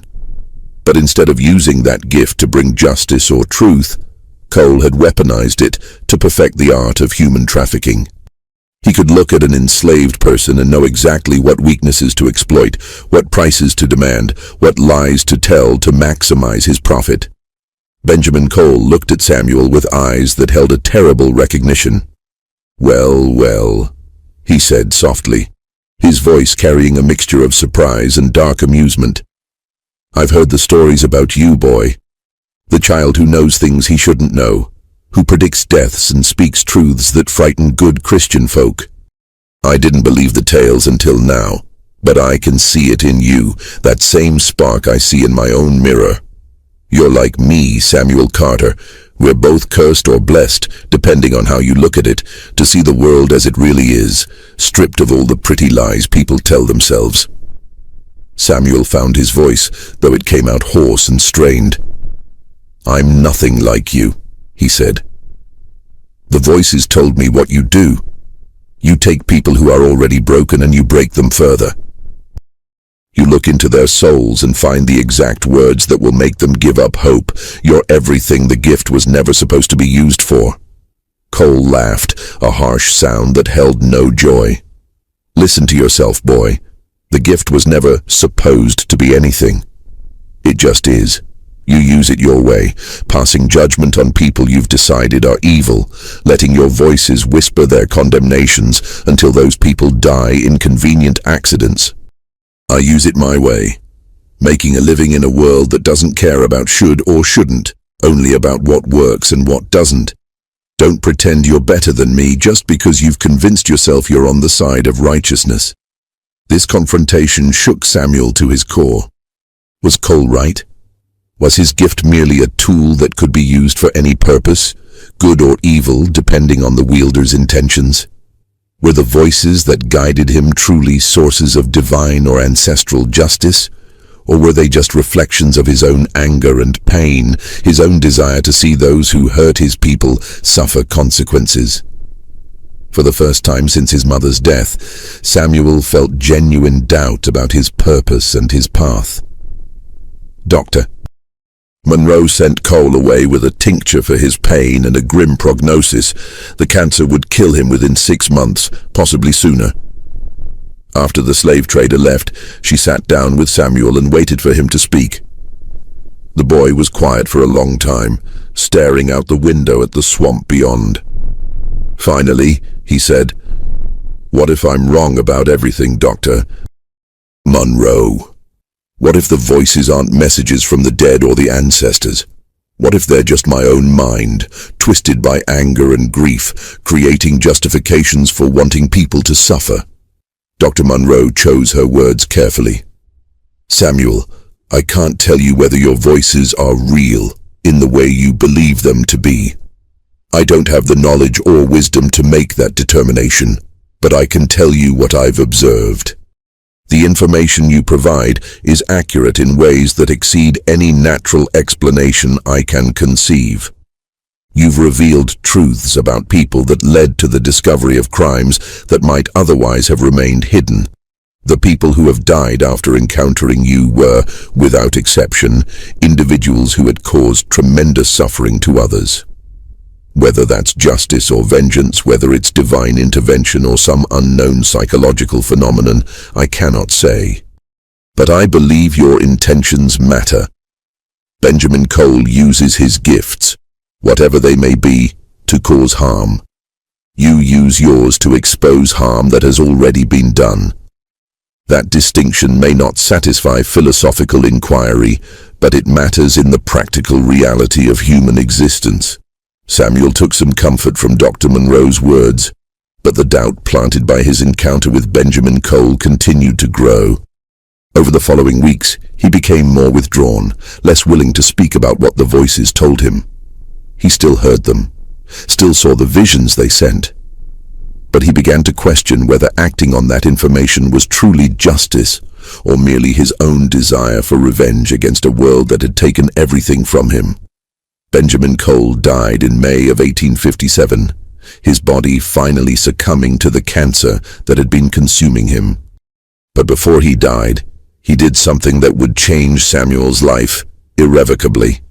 He confessed, not to a priest or to law enforcement, but to Dr. Monroe in a letter that arrived 3 days after his death. In it, Cole described in excruciating detail the methods he had used to break the spirits of the people he trafficked.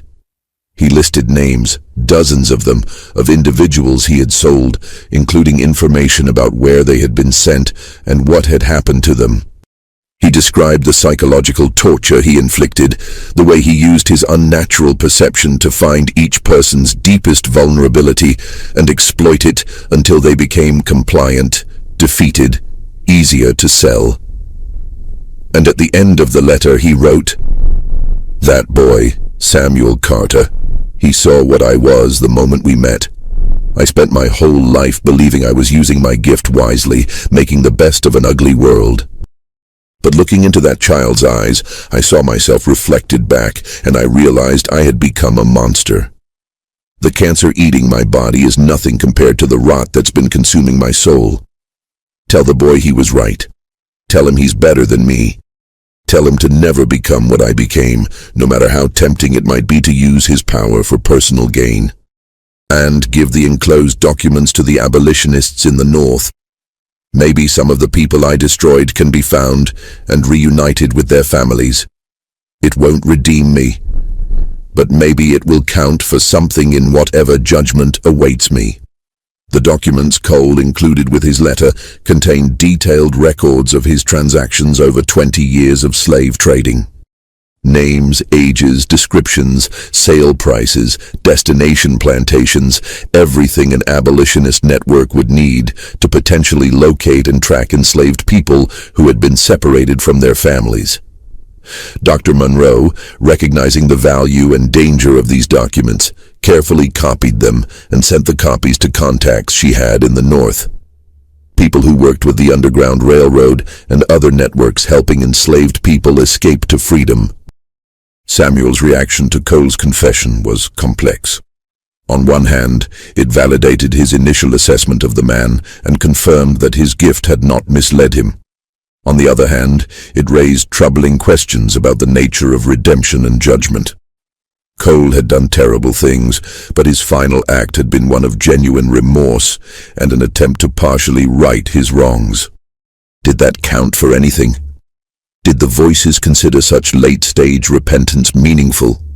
If Cole had lived long enough to act on his regrets, would he have been spared the judgment that befell others who never showed remorse? These questions occupied Samuel's thoughts through the summer of 1857 as he continued his strange life in Dr. Monroe's household. She was teaching him to read and write with increasing sophistication, exposing him to books on medicine, philosophy, and science. He absorbed information with remarkable speed, his mind hungry for knowledge that could help him understand the world and his place in it. But even as his education progressed, the voices continued their relentless communication, showing him visions of events near and far, past and future. In August of 1857, Samuel began experiencing visions that were different from anything he had encountered before. Instead of showing him individual people and their secrets, the voices were showing him masses of humanity in motion, armies marching, cities burning, rivers running red with blood. He saw black men in Union blue uniforms, fighting and dying for freedom that would come at an almost unbearable cost. He saw Lincoln signing documents that would change the legal status of millions. He saw the joy of liberation followed by the terror of Reconstruction and the rise of new forms of oppression designed to maintain white supremacy through violence and intimidation. He saw generations stretching forward, each fighting the same battles in different forms, each pushing incrementally toward a justice that remained always just out of reach. These visions exhausted Samuel in ways that his previous experiences had not. He began losing weight, sleeping poorly, waking in the night with screams that brought Dr. Monroe running to his room. "They're showing me too much," he told her during one of these midnight episodes. "They're showing me what's coming, not just for individuals, but for all of us. There's a war coming, Dr. Monroe. A war that will tear this country apart. And even when it's over, even when slavery ends, the hatred and violence won't stop. They'll find new ways to keep us in chains. They'll create new laws and new systems to maintain the same cruelty under different names. And it will go on and on, for generations, maybe forever." Dr. Monroe held the trembling boy, feeling helpless in the face of visions she couldn't see and horrors she couldn't prevent. "Samuel," she said softly, "you can't carry the weight of all that suffering. You can't hold the pain of the past and the future all at once. You're just a child. Even with your extraordinary gifts, you're still just a child." But Samuel shook his head. "I stopped being just a child when my mama died and the voices started talking to me. I stopped being just a child when I realized I could see into people's souls and know their secrets. The voices don't care that I'm young, Dr. Monroe. They use me because I'm available, because I was born with the ability to hear them. But sometimes I wish I was deaf to them. Sometimes I wish I was just a normal boy who didn't know anything except how to play and laugh and be free from all this knowledge." The ninth and final death that would occur during Samuel's time in Marrow Creek happened in September of 1857, and it was the death that would force Dr. Monroe to make an impossible choice about the boy's future. The victim was Judge Albert Crane, one of the most powerful men in the parish, a man whose legal decisions had upheld the institution of slavery through decades of carefully reasoned opinions that treated human beings as property. Crane was known for his particular harshness in cases involving enslaved people accused of crimes. His verdicts were swift, his sentences brutal, his justifications rooted in a philosophy that denied the full humanity of black people. Samuel encountered Judge Crane at a social gathering Dr. Monroe attended, bringing the boy with her, despite the social impropriety of bringing a black child to a white social event. She had been invited because of her medical expertise, and she brought Samuel because she was increasingly reluctant to leave him alone. The moment Samuel saw Judge Crane, his face went pale and his body rigid. The voices erupted with an intensity that was almost physical, their message so loud and insistent that Samuel couldn't help but speak it aloud. "You sentenced a man to death for trying to protect his daughter," Samuel said, his voice carrying across the sudden silence that fell over the gathering. "His name was Thomas. He killed the overseer who was raping his 15-year-old daughter. You said a slave has no right to defend his family. That property cannot commit justifiable homicide against its owners. You watched him hang, and you felt nothing. You've sent 47 people to death by hanging, 213 to brutal whippings, countless others to be sold away from their families as punishment. The voices say every single one of those people is waiting for you. They say your judgment is coming, and it will be as merciless as the judgments you handed down." The reaction was immediate and violent. Judge Crane, his face purple with rage, demanded that Samuel be removed and punished for his insolence. Several men at the gathering moved toward the boy with clear intent to inflict immediate physical harm. Dr. Monroe positioned herself between Samuel and the angry mob, her voice sharp and commanding. "This child is under my protection and is speaking from a place of mental disturbance. He means no harm and deserves compassion, not violence." But Judge Crane was not satisfied. "That boy has pronounced a death sentence on me based on lies and delusions. He will be taken into custody and punished according to the law. No black child will threaten a sitting judge and escape consequences." Dr. Monroe knew she had only moments to act. She gathered Samuel quickly and left the gathering, ignoring the shouts and threats that followed them. They returned to her home, and she began making immediate arrangements. "Samuel," she said urgently, "you need to leave Marrow Creek tonight. Judge Crane will send men to arrest you, possibly to lynch you without any pretense of legal process. I have contacts in the north who can help you reach safety, but you must leave immediately."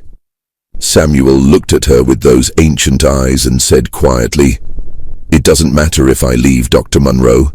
The judge will die within 3 days regardless of where I am. The voices have already pronounced their judgment. His death is already set in motion. But you're right that I should leave. Not to save him, but to save you from being implicated in what's coming." That night, Dr. Monroe arranged for Samuel to be taken by trusted allies along a secret route toward freedom. She gave him documents claiming he was a free black child traveling with permission, though they both knew such papers would provide minimal protection. She gave him what money she could spare and letters of introduction to abolitionists in the north who might help him. And she held him close for a moment, this extraordinary child who had changed her understanding of reality itself. "Will I ever see you again?" she asked. Samuel smiled sadly. "The voices show me many possible futures, Dr. Monroe. In some we meet again, in others we don't. But in all of them, I remember you as the one person who saw me as human first, as exceptional second. You treated me with dignity when the world wanted to treat me as either a slave or a monster. I'll carry that with me wherever I go." Samuel Carter disappeared into the night, guided by conductors on the Underground Railroad who risked everything to help enslaved people and free black children escape to safety. Dr. Monroe never saw him again, though she spent the rest of her life wondering what became of the extraordinary boy who had briefly illuminated her understanding of human potential. 3 days after Samuel's departure, Judge Albert Crane was found dead in his chambers. He had apparently suffered a massive stroke, his body discovered slumped over legal documents he had been reviewing. But those who prepared his body for burial reported strange details. His eyes were wide open, frozen in an expression of absolute terror. His mouth was open in a silent scream. And witnesses claimed that in the moments before his death, people in the courthouse had heard what sounded like many voices all speaking at once, though no one could make out the words. The enslaved people in the parish whispered that the ghosts of all the people Crane had condemned had come to collect their debt, that they had surrounded him in his final moments and shown him the faces of everyone he had destroyed. Whether that was true or merely folklore born from a desperate need for justice, no one could say with certainty. Dr. Elizabeth Monroe continued her medical practice in Marrow Creek until the outbreak of the Civil War in 1861. When Union forces occupied Louisiana in 1862, she volunteered her services as a physician to treat wounded soldiers, both Union and Confederate, making no distinction between them. In her journals from this period, she wrote extensively about Samuel, trying to make sense of what she had witnessed and documented during their time together. She developed a theory that Samuel represented an evolutionary adaptation, a survival mechanism developed by an oppressed people who needed ways to identify threats and protect themselves in a world designed to destroy them. But even as she formulated scientific explanations, she could not fully dismiss the possibility that Samuel's gifts were exactly what he claimed them to be: communications from the dead, messages from ancestors who refused to let their suffering be forgotten. Dr. Monroe died in 1891, but before her death, she arranged for her journals to be donated to a medical college in Philadelphia, with specific instructions that they be sealed for 50 years. She did not want Samuel to be hunted or studied as a curiosity, but she also believed that future generations might benefit from the careful documentation she had compiled. Those journals were opened in 1941 and studied by researchers trying to understand the limits of human perception and consciousness. The case of Samuel Carter became the subject of academic papers in psychology, neurology, and even parapsychology. But the journals raised more questions than they answered, providing meticulous documentation of extraordinary events without offering any definitive explanation for how such events were possible.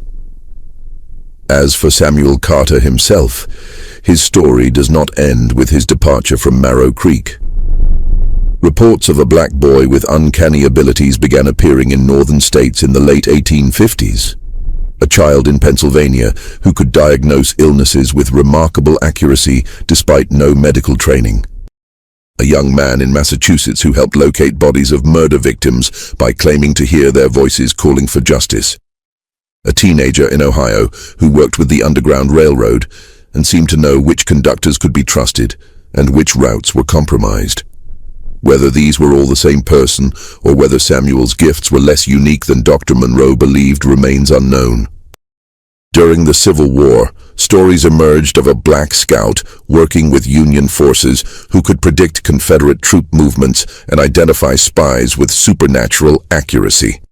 Some accounts describe a young man who would stand on battlefields after the fighting ended, tears streaming down his face, speaking to the dead as if he could see and hear them. Soldiers reported that this young man seemed to be taking messages from the dying, recording their final words, learning their names so that families could be notified. Several Union officers mentioned in their correspondence a remarkable black man named Samuel who possessed intelligence and abilities that exceeded anything they had previously encountered. But official military records from the period are incomplete and often contradictory. After the war ended and Reconstruction began, reports of Samuel became less frequent but more disturbing. He appeared in places where racial violence was occurring, lynchings, massacres, riots where white mobs attacked black communities. Survivors of these atrocities sometimes mentioned a thin black man with ancient eyes who would appear afterward, documenting what had happened, recording the names of the dead, bearing witness to horrors that the official historical record would try to erase or minimize. Some claimed he could identify the perpetrators of violence even when they hid behind masks and sheets, that he spoke the names of murderers with absolute certainty, names that the voices from the swamp had revealed to him. One of the most detailed accounts comes from Colfax, Louisiana, where in 1873, a white mob massacred between 60 and 150 black men in what is considered one of the worst instances of racial violence in American history. A survivor named Isaiah Freeman later testified that after the massacre, a man who called himself Samuel came to the site and spent hours walking among the dead, speaking to them as if they could hear him. He was taking down their names, Freeman recalled in an interview conducted in 1920. He said the voices told him each name, told him who they had been in life, who their families were. He said he was making a record that couldn't be destroyed or forgotten, a record that would last longer than any written document. I asked him how he could stand to be among so much death, and he said, "I've been walking among the dead since I was 4 years old. They're no more frightening than the living. Often, they're more honest." The last confirmed sighting of someone who might have been Samuel Carter occurred in 1899 in Wilmington, North Carolina, in the aftermath of a coup d'etat where white supremacists overthrew the legitimately elected local government and murdered dozens of black citizens. A black journalist named Alexander Manley, who was forced to flee the city, wrote about encountering a man who claimed to be documenting the massacre for a record that would outlast the lies white folks tell about what really happened here. According to Manley's account, this man was in his late 40s, thin and worn, with eyes that looked like they had seen every terrible thing that could happen to our people and remembered all of it.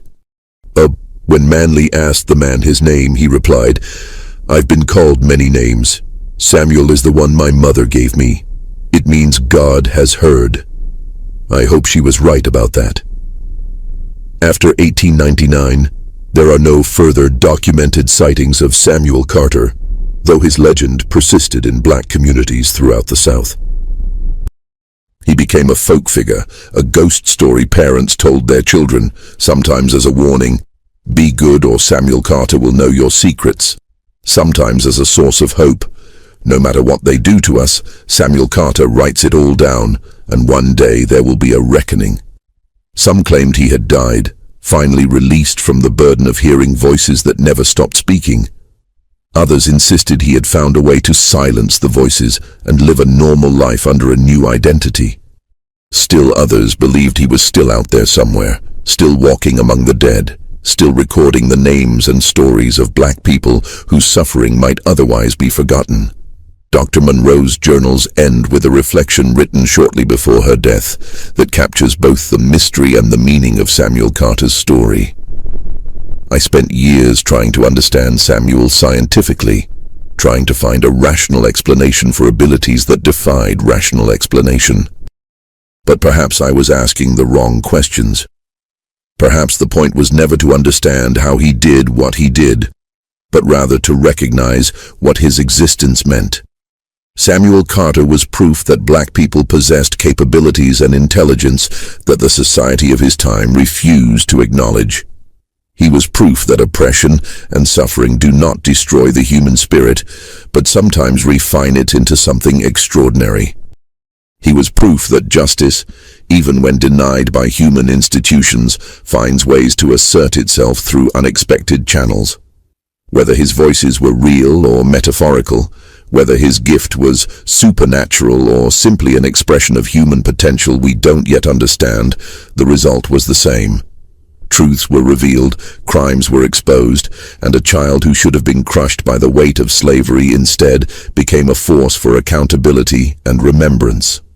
That matters more than any scientific explanation I could have provided. The story of Samuel Carter challenges us to confront uncomfortable questions about genius, about gifts that exceed normal human capacity, and about how society responds when those gifts manifest in people it has designated as inferior. How many other Samuel Carters existed in the centuries of American slavery? Brilliant minds, extraordinary abilities, children with gifts that could have changed the world, who were destroyed before they could fully manifest their potential. How many voices were silenced? How many gifts were crushed?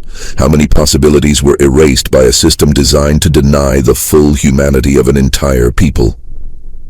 Samuel Carter was exceptional, but the conditions that shaped him were not.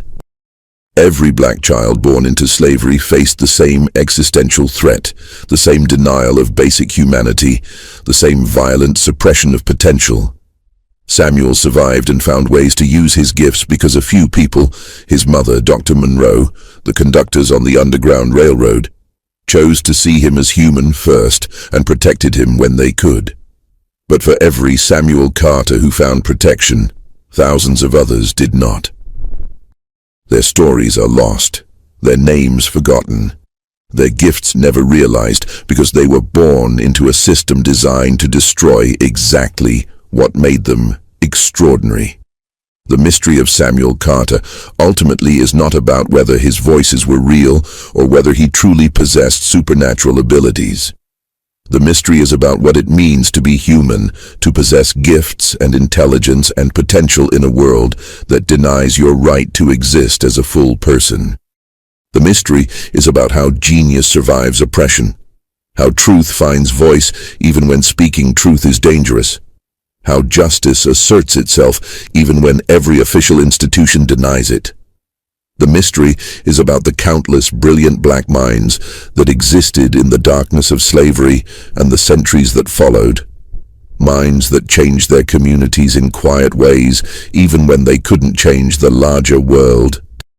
Samuel Carter may have heard voices from the swamp, or he may have simply been so attuned to the suffering of his people that he could sense injustice the way others sense changes in the weather. Either way, he represented something that terrified the architects of white supremacy. Proof that the entire edifice of racial hierarchy was built on lies. His intelligence, his gifts, his very existence challenged every justification for slavery and oppression. That's why his story was buried. That's why the official records were destroyed or hidden. That's why even the detailed documentation Dr. Monroe compiled was sealed away for decades. Samuel Carter was dangerous not because of how people died around him, but because of what he proved by living. That black humanity, black intelligence, black potential could not be erased no matter how brutal the system designed to accomplish that erasure. What do you think of this story? Do you believe Samuel Carter truly heard voices from the dead? Or was his gift something else entirely? A form of human perception we still don't fully understand. Have you heard stories in your own family about ancestors who seemed to know things they shouldn't have known, who had gifts that defied explanation? Leave your comment below and let us know your thoughts about this remarkable chapter in Black American history. If you found this story powerful and want to hear more untold stories of extraordinary black people who changed history in ways that were never properly recognized, subscribe to our channel, hit that notification bell, and share this video with someone who needs to know that our ancestors were brilliant, powerful, and extraordinary even in the darkest circumstances. Remember, the stories they tried to erase are the stories we must tell loudest. The voices they tried to silence are the voices we must amplify. And the lives they tried to reduce to property and statistics were lives full of intelligence, gifts, and humanity that changed the world even when the world refused to acknowledge it. See you in the next video, where we continue to uncover the hidden history of our people. In 1864, 23 children were found locked in the basement of a Georgia plantation. They all had the same unique features: high cheekbones, pale green eyes, and auburn hair with gold streaks. When Union soldiers broke down the iron doors of Thornhill Estate in Burke County, they found these kids huddled together in the dark. Some were as young as 4, while others were on the verge of becoming teenagers. The oldest, a girl of 13, told the officers something that made veteran soldiers sick. Mistress says, "We are her legacy. We can't leave because we are her blood." The 34th Massachusetts Infantry's military records only mention the event once, in a letter that was marked confidential and kept in regimental archives for more than a century. Thornhill Estate is not mentioned at all in local histories of Burke County, as if the plantation and its owner never existed. But they did exist, and what Catherine Thornhill did in those 16 years, from her husband's death to the arrival of federal troops, is one of the most disturbing parts of American history. She set up a breeding program to make generations of slaves who could never escape their bondage because they were genetically tied to their owner. I need you to do something before we go on with the story of Catherine Thornhill and the nightmare she made in rural Georgia. If this story is making you feel creepy, hit the subscribe button right now. This channel goes deep into the darkest parts of American history, like the stories that aren't taught in schools and the secrets hidden in courthouse basements and old military records. And I want to know where you're tuning in from. Please leave a comment with the name of the state or city you are in. Are you near Burke County, Georgia? Does your town have secrets like this hidden in its history? Let's find out together. Let's go back to the beginning. A cold February morning in 1847.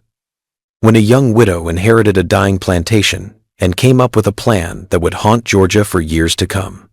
The winter Catherine Danforth Thornhill buried her husband was the coldest Burke County had seen in 20 years. The Thornhill Estate was 7 miles southwest of Waynesboro, the county seat, and had 1,700 acres of red clay soil. Burke County was cotton country in 1847, but it wasn't as rich as the Black Belt areas to the west. The soil here was tired from years of farming only one crop.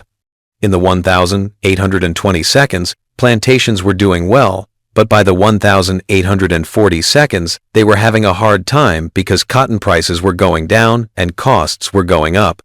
The Mexican War had taken away workers, and talk of expanding the country's borders split communities along bitter lines. Thornhill Estate used to be one of the better properties in the area. Catherine's late husband, Jonathan Thornhill, got it from his father in 1838.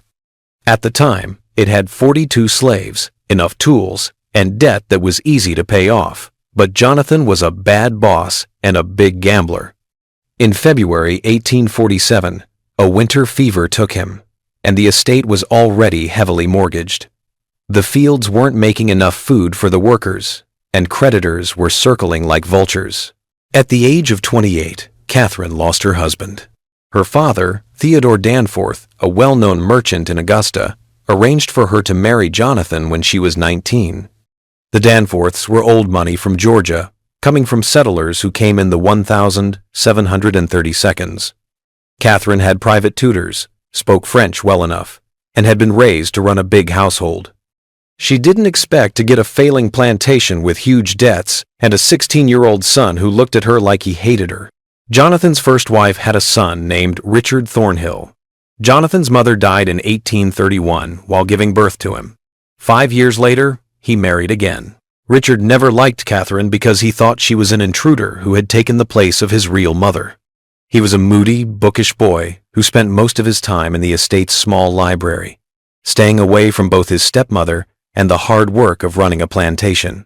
Catherine thought he was weak, impractical, and way too emotional about the slaves.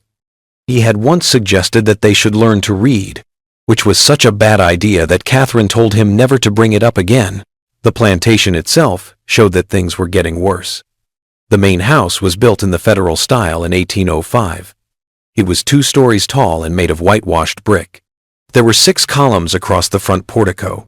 The paint on the window frames came off, and the roof leaked in 3 spots. Jonathan's family gave him some of the furniture, and when he sold the good pieces to pay off his gambling debts, he bought cheaper replacements. The kitchen building, smokehouse, dairy, and overseer's cottage were all in the same bad shape behind the main house. The quarters where the slaves lived were further back, past a line of live oaks covered in Spanish moss. There were still 31 people living on the property in 1,847. 11 men, 13 women, and 7 children. Over the past 3 years, 16 other people had been sold to pay Jonathan's debts. People who stayed knew that there would be more sales. Fear hung over the quarters like fog over the Savannah River. Catherine was angry, but kept it under control for the first month after Jonathan's death. She talked to the estate's lawyer, Ambrose Talbot, who told her in no uncertain terms what her options were. Sell the property and the remaining workers to pay off the debts, and maybe have enough left over to live modestly in Augusta under her father's roof, or find a way to make the plantation profitable again, which Talbot thought was unlikely because of the state of the cotton market and the estate's lack of resources. Catherine didn't like either choice. Going back to Augusta would mean admitting defeat and living as a dependent spinster in her father's house, always known as the widow who couldn't keep her inheritance. But she also knew that running Thornhill Estate like a regular plantation wouldn't work. The land was worn out, the equipment was old, the remaining enslaved workers were insufficient in number to work the cotton fields profitably, and she had no money to purchase more. Catherine came up with her plan on one of those sleepless nights when she was reading the estate's account books by candlelight. She thought of the idea with the cold logic of desperation. If she couldn't pay people to work for her, she would have to breed them. But not in the random way that most plantations did it, where they gave couples small incentives to have kids and then waited 15 years for those kids to grow up and work. No, Catherine had a much more organized and controlled plan in mind. She would make a group of workers who were biologically connected to the estate. Because they were her own descendants, they could never be sold. They would also have a natural loyalty to the plantation because it was literally in their blood. The plan was huge, but Catherine thought it was also beautiful. She was still young enough to have kids. She would choose the strongest and healthiest men from the group of enslaved people and have children with them. These kids would know who their parents were, get a little better treatment than the other kids to make sure they stayed loyal, and when they grew up, they would be paired with enslaved women to have more kids. Catherine figured that in 20 years, she could have 50 or more workers at Thornhill Estate, all of whom would be tied to the estate by more than just legal ownership. She started writing in a journal to figure things out. Catherine was too practical for that. This wasn't a diary of her feelings. Instead, she made what she called her cultivation records, which were full of plans, calculations, and observations.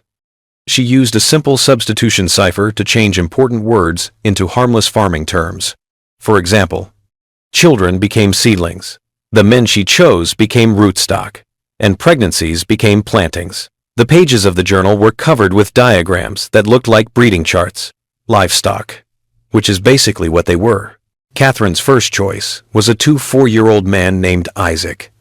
He was born on the plantation and was known for being strong and calm. She called him to the main house on a March night in 1847, after the other workers had gone to their rooms. Catherine's journal only says, "First planting completed with rootstock 1, weather clear and mild." 3 weeks later, she called him again, and then twice more before the month was over. Catherine was sure she was pregnant by April. She wrote this in her journal in the same way she would write about planting cotton. Initial cultivation successful. Anticipate harvest in December. Richard Thornhill first thought something was wrong with his stepmother in May 1847. He saw that she had stopped taking her morning rides around the property, saying that the heat bothered her, even though it was only the beginning of summer in Georgia. She ate in her room more often and fired the housekeeper who usually took care of her, saying she wanted to handle her own business. This withdrawal was unusual for a woman like Catherine, who cared a lot about how she looked, but it was a talk Richard heard in early June that really scared him. He had been in the library, behind one of the tall bookcases, when Catherine and Miriam Grayson met in the parlor next door. Mrs. Grayson was the local midwife. She was 50 years old and had sharp features. She helped both white and enslaved families give birth in Burke County. Richard knew her a little bit.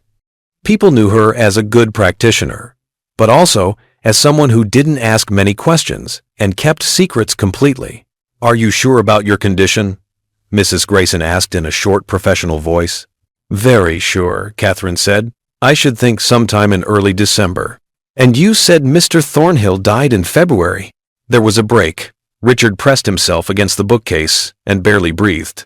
Catherine said calmly, "My late husband and I were intimate in January, just before he got sick for the last time." Mrs. Grayson's voice had a hint of disbelief, but it was more like careful neutrality. "I'll need to examine you properly, and we should talk about how the delivery will work." "Do you want me to be at the house?" "Yes, and I'll need your help, Miriam." "Absolutely. You have it, as always." Richard stayed hidden until both women had left the room. His hands were shaking. The math didn't add up. His father had been in bed all of January, barely awake most days, and had a fever and chills. Richard had spent a lot of nights with him. His father and Catherine couldn't have had an intimate relationship, so the child Catherine was carrying must have been conceived with someone else after Jonathan died in March or April. Richard felt sick to his stomach because of what they meant. If people found out that Catherine had gotten pregnant before she was married, the scandal would ruin what little reputation the family still had. Creditors would quickly take the property. The Danforth family in Augusta would not accept her. Richard was shocked by the lie itself, not just the practical effects. Catherine planned to lie to everyone and say that this child was his father's legitimate heir. She wanted to build her future on a foundation of lies. He thought about what he could do. He could talk to Catherine directly, but he was only 16 and she was in charge of the estate. He could go to lawyer Talbert in Waynesboro, but without proof, it would be his word against Catherine's, and since he was a minor, his testimony wouldn't mean much. He could write to his grandfather Danforth in Augusta, but Catherine read all the mail that left the estate. Richard, on the other hand, started to watch Catherine closely, looking for proof and trying to figure out what she was up to. He saw that she called Isaac to the main house a lot, always after dark and when the overseer was out of town or busy with other work on the property. He noticed that Catherine treated Isaac differently than she did other enslaved workers. She wasn't exactly nice to him, but she wasn't as openly hostile either. Instead of short orders, she talked to him in full sentences. Richard was sure that Isaac was the father of Catherine's child by July. He was horrified not only by the breaking of social and legal rules, but also by what it showed about Catherine's character. She had coldly and on purpose chosen to have a child with a slave man, claim that child as her late husband's, and keep this lie going for as long as she could. What kind of woman could do such a planned lie? In early August, he got part of the answer. Richard had been looking for legal papers about the estate while Catherine was in Waynesboro, which doesn't happen very often. He had vague ideas about finding something that would help him get the upper hand on Catherine when he found a leather-bound journal hidden in a locked drawer of her writing desk. A determined 16-year-old could easily pick the lock. Richard was always good at puzzles, so he was able to read the journal. He worked in secret whenever Catherine was out of the house for 3 days to figure out the basic substitution pattern. What he read sent chills down his spine. Catherine wasn't just cheating on Isaac. She was also trying to get him to have babies with her. The journal spelled out in terrifying detail her plan to have several children with chosen enslaved men, raise those children as part of the plantation workforce, and eventually breed those children with each other and with other enslaved people to create an ever-growing population of workers who would be genetically linked to Thornhill Estate and to Catherine herself. There were charts and calculations of how many babies were expected to be born over 5 years, notes on which men had desirable physical traits, and guesses about whether traits like strength, intelligence, and temperament could be passed down. It was like something out of a manual for raising livestock. But the livestock were people. Richard copied several pages of the journal, turning the code into plain English. His hands were shaking so much that he could barely hold the pen. This was proof of how bad Catherine was. He could tell the police about this. He could tell on her. That night at dinner, though, Catherine looked at him with her cold green eyes and said, "Richard, have you been in my study lately? Some of my papers seem to have been moved." "No, ma'am," Richard said, lying with a tight throat. "I have good reasons for keeping some papers locked up," Catherine said as she carefully cut her meat. "Do you understand? If I ever found out that someone had broken my trust and invaded my privacy in such a basic way, I would have to do something about it." "Yes, ma'am." "Good. Because family loyalty is everything, Richard. Everything. Without it, we're just animals tearing at each other." She smiled, but it didn't reach her eyes. "I know you loved your father a lot. I would hate for his memory to be hurt by scandal, especially if it came from his own family." The threat was obvious. If Richard tried to expose Catherine, she would find a way to turn it back on him and make him look like a disturbed, resentful stepson who was making up stories about a widow who was grieving. People would trust a well-known plantation mistress from a well-known family over an awkward teenage boy who has a history of being angry with his stepmother. That night, Richard went back to his room and burned the pages he had copied. He kept watching Catherine, though, and he started to feel worse and worse. It started with feeling tired. By September, Richard was so tired by mid-afternoon that he couldn't concentrate on his books. He didn't want to eat as much. He got a lot of headaches that made it hard for him to think clearly. He was feeling weak in his muscles and had stomach pains from time to time. By October, Catherine was very worried. She told Richard to stay in bed. She made his meals herself, bringing him bowls of soup and plates of soft food. She called Mrs. Grayson to look at him. The midwife, who also worked as a general practitioner when there wasn't a real doctor, said Richard had nervous exhaustion complicated by possible consumption. She told him to rest, get fresh air when he felt strong enough, and take a special tonic that Catherine got from a pharmacy in Augusta. Catherine told Richard, "Tuberculosis often affects young men who are sensitive." She carefully moved his pillows around. "We need to be very careful because your father's cousin died of it when he was your age." Richard knew better. He had read about how arsenic can kill people while he was in the library. He could see the signs in himself: tiredness, digestive problems, and weak muscles. Catherine was slowly killing him, making it look like he was sick and getting rid of the one person who knew her secret and was a threat to her plans. But he was too weak to fight back and too alone to ask for help. The servants in the house did exactly what Catherine told them to do. The overseer didn't come to the main house very often. Richard's room was on the second floor. By November, he could barely get out of bed, let alone get away from the house and get to Waynesboro. In late November, he tried one last time to expose Catherine by writing a letter to his grandfather Danforth in Augusta. He worked on it for a few minutes at a time for 3 days before he got too tired to continue. He talked about Catherine's breeding program, her journal, and the poisoning. He sealed the letter and gave it to Pearl, one of the younger servants, asking her to mail it to Waynesboro without telling Catherine.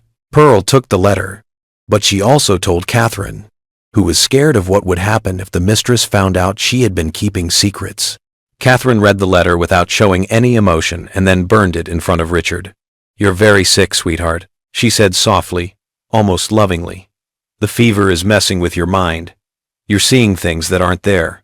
It's a blessing that you won't have to suffer for much longer. Richard Thornhill died on the 3rd of December 1847, 3 weeks before his 17th birthday. Dr. Samuel Pritchard from Waynesboro was called to record the death. He said that consumption was the cause and that the young man had wasted away very quickly. Catherine cried politely at the funeral. For a whole year, she wore black. Catherine gave birth to a healthy son 4 days after Richard's funeral. She named him Jonathan after her dead husband and said he had been born a little early, which answered any questions about when he was born. Not many people in Burke County thought to count back from Catherine's birth to her widowhood. People who did talk about it kept their thoughts to themselves. It wasn't something that people talked about out in the open. People who weren't there thought that the changes that happened to Thornhill Estate between 1848 and 1856 were almost miraculous. The plantation that was about to go bankrupt slowly got back on its feet. There was more cotton grown. More people were forced to work as slaves. Catherine Thornhill became known as a smart, if somewhat reclusive, plantation owner who ran her business very well. But that efficiency came at a terrible cost that no one else could see. Catherine had 4 more children between 1848 and 1853. 3 daughters named Ella Lanina, Abigail, and Margaret, and a son named Samuel. Miriam Grayson was the only person present at each birth, and by this time she was deeply involved in Catherine's plans. The midwife was paid very well for her work and her silence.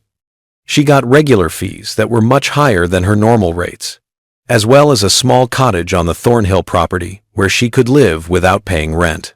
Mrs. Grayson's job was much more than just giving birth to Catherine's kids. She also had a darker job, making sure that the enslaved women on the property only had children that fit Catherine's carefully laid plans. Catherine's controlled pairings didn't always work, and they did happen, because people will form bonds and close relationships even in the worst situations. Mrs. Grayson gave women abortifacients, which are plant-based substances that cause miscarriages. She did these things in a small room behind the overseer's cottage, away from the main house and other people. The women who had to have these forced abortions didn't talk about them much, even with each other. The trauma was deep, and the grief was too much to put into words in a system that already took away their freedom over their own bodies. But there were still whispers going around the quarters about women who had been pregnant 1 week and bleeding the next. They were told they had just lost the babies naturally, but everyone knew Mrs. Grayson had been involved. Ruth was one woman who tried to fight back. In the spring of 1851, Catherine was 5 months pregnant when she found out that the father was not the man she had chosen for her, but a young field hand named Samuel. Ruth had really grown close to him. Catherine told Mrs. Grayson to end the pregnancy right away. Ruth ran away. The overseer's dogs found her after she had walked almost 4 miles into the pine forests southwest of the plantation. 2 men held her down, while Mrs. Grayson forcefully gave her the abortifacient compounds. They then dragged her back to Thornhill Estate. Ruth made it through the ordeal physically, but something inside her broke. After that, she worked like a machine, hardly ever spoke, and died 2 years later during a fever outbreak that swept through the quarters. She was 24 years old, but Ruth's tragedy was just one of many. By 1856, Catherine's plan had worked, and she had 7 children of her own. They were all being raised in a strange, in-between place. Catherine had registered them as slaves in the county records, saying they were children born to enslaved women on the property. This gave her legal ownership of them. But in reality, they lived in the main house, wore nice clothes, ate better food than the other enslaved kids, and got informal lessons from Catherine herself. Jonathan, the oldest, was 8 years old in 1856. He was a quiet, serious kid who looked a lot like Catherine. They both had green eyes, auburn hair, and sharp features. He didn't remember his father, Isaac, who had been sold to a plantation in Alabama in 1849. Catherine thought Isaac's presence was a problem once he had done what he was supposed to do. The money from his sale helped pay off some of the estate's debts. The younger kids didn't know who their real parents were. Catherine told them they were lucky orphans who she had taken in because she was a Christian. It was against the law in Georgia to teach enslaved people how to read and write, so she did it anyway. Catherine was sure that no one from the outside would ever come into her home and find out what she was teaching these kids. She was getting them ready for the next step in her plan. But that part took time. Before they could be used for breeding, the kids had to be physically mature. Catherine kept up her careful record-keeping, keeping track of their growth, health, and moods. She wrote down which kids were stronger, smarter, and more obedient. She was making plans for pairings decades ahead of time. She kept having her own kids in the meantime. 3 more children were born between 1854 and 1856. 2 sons named William and Henry, and a daughter named Caroline. Each of them had a different father, who was carefully chosen from among the enslaved men on the property. Catherine's standards were harshly practical: good teeth, good eyesight, no obvious problems, and good physical health. She didn't care about their personalities or characters. To her, they were just genetic material to be used. The men themselves had no say in the matter. Catherine called them to the main house, and they came because they knew that if they didn't, they would be punished or sold. Some of them knew what was going on. The children Catherine would have would be their own biological children, but they would be raised to think of Catherine as their benefactor and savior. This situation was very hard on my mind. They had to be fathers to kids they could never recognize, never raise, and never protect. In 1855, they called a man named Thomas to the main house. He was married to a woman named Hannah who lived in the quarters. He was 26 years old. Thomas found out that Catherine wanted to use him to breed when Hannah was pregnant with their first child. He tried to say no. Virgil Kane, the overseer, was a cruel man who had Thomas whipped in front of all the slaves. The 39 lashes left scars on his back for life. Catherine then had him brought to the main house anyway. Thomas did what he was told. He had no other option. But he never told Hannah what happened in the main house, and Hannah never asked. Some things were too dangerous to say out loud. By 1856, the people who lived at Thornhill Estate looked normal on the outside, but their lives were shaped by Catherine's strange logic. There were about 20 adults and their kids who worked in the fields, planting and harvesting cotton and corn under the overseer's watchful eye. 3 women and 1 older man worked as housekeepers, cooking, cleaning, and taking care of the house. Catherine also had 10 special children by 1856, with ages ranging from 8 years old to newborn. These children occupied a strange position in the plantation hierarchy. The other slaves were jealous of the privileges they had, but they also felt sorry for them because of what they stood for. Everyone in the quarters knew, at least in part, what Catherine was up to. They didn't know the words for eugenics or breeding programs yet, but they could see the pattern. They saw how Catherine kept track of the kids in great detail, how she measured them every so often, and how she wrote about their growth in her locked journal. And they waited in horror for what would happen when these kids grew up, because everyone knew what Catherine wanted. She had made it clear in small comments and instructions. They were raising these kids to be the next generation of workers. They were part of Catherine's long-term plan to make a workforce that could never leave or be sold because they were genetically tied to her and Thornhill Estate. It was an evil thing that looked like a new idea, but in the isolated world of a rural Georgia plantation in the 1850s, where there was no outside oversight and the property owner had all the power, Catherine was free to follow her vision without anyone getting in her way. The only person who might have been a threat was lawyer Talbert in Waynesboro. He handled the estate's legal matters and had access to records that could have raised questions.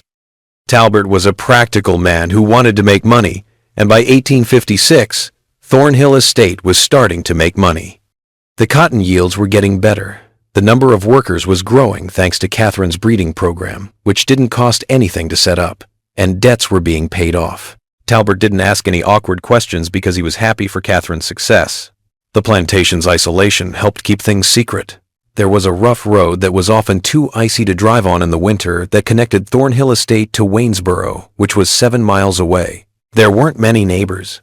The closest plantation was 3 miles away. Catherine didn't like having people over and didn't want them to call her. When she did talk to other plantation families, it was usually at church on Sundays or at gatherings in Waynesboro. She acted like a proper widow, taking care of her late husband's property with Christian virtue and common sense. No one knew about the horrible things that were happening on a regular basis behind the whitewashed brick walls of the main house and in the quarters beyond the oak trees. And even if they had thought about it, would they have cared?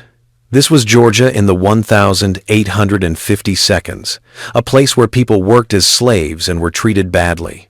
Catherine's plan was more organized and coldly thought out than most, but it was basically the same as what happened on thousands of other plantations in the South. That was probably the most upsetting part of the whole thing. Catherine's breeding program was terrible, but it made sense in a society that already saw people as property that could be bought, sold, and bred at will. She had just followed the logic of slavery to one of its most horrible ends. But systems based on such deep unfairness have the seeds of their own death in them. In 1856, not many people in Georgia or the rest of the South could have imagined how soon or how violently change would come.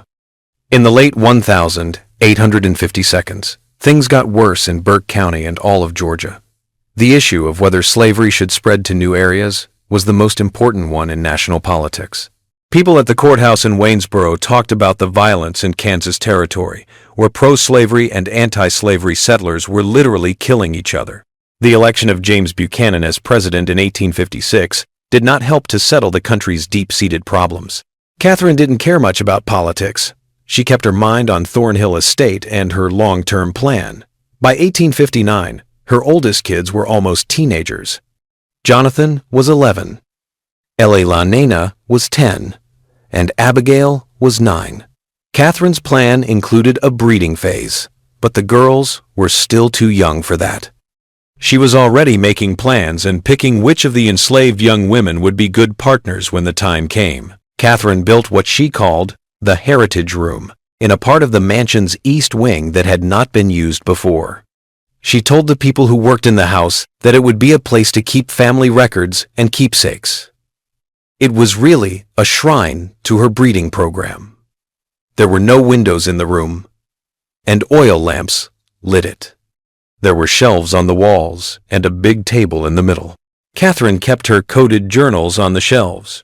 By 1859, she had 3 leather-bound volumes that recorded every birth, every pairing, and every observation about the children's growth. She also had small glass vials with a name and a date on them that held locks of hair from each child. These samples were put in rows, sorted by generation and parentage. They were a physical record of her genetic experiments. Catherine had drawn detailed family trees in ink on the table.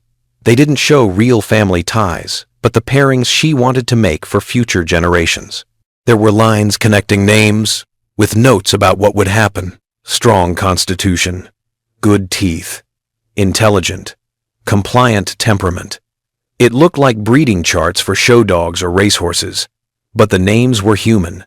Abigail with Thomas's son Jacob, Elena with Isaac's son Marcus, who would be born in 1862, and Margaret with Samuel's nephew Peter. Catherine spent hours in this room, planning decades into the future. She pictured a Thornhill estate with 100 or more workers, all of whom were her descendants and were genetically and psychologically tied to the land. In her mind, she was creating something revolutionary. A plantation that would never face labor shortages, never require expensive purchases of new workers, never risk mass escapes, because the enslaved population would have nowhere else to go. In the most literal sense, they were family. To make this vision a reality, Catherine had to have even more control over the plantation's social structures. She started putting the kids into groups based on what they did in her program.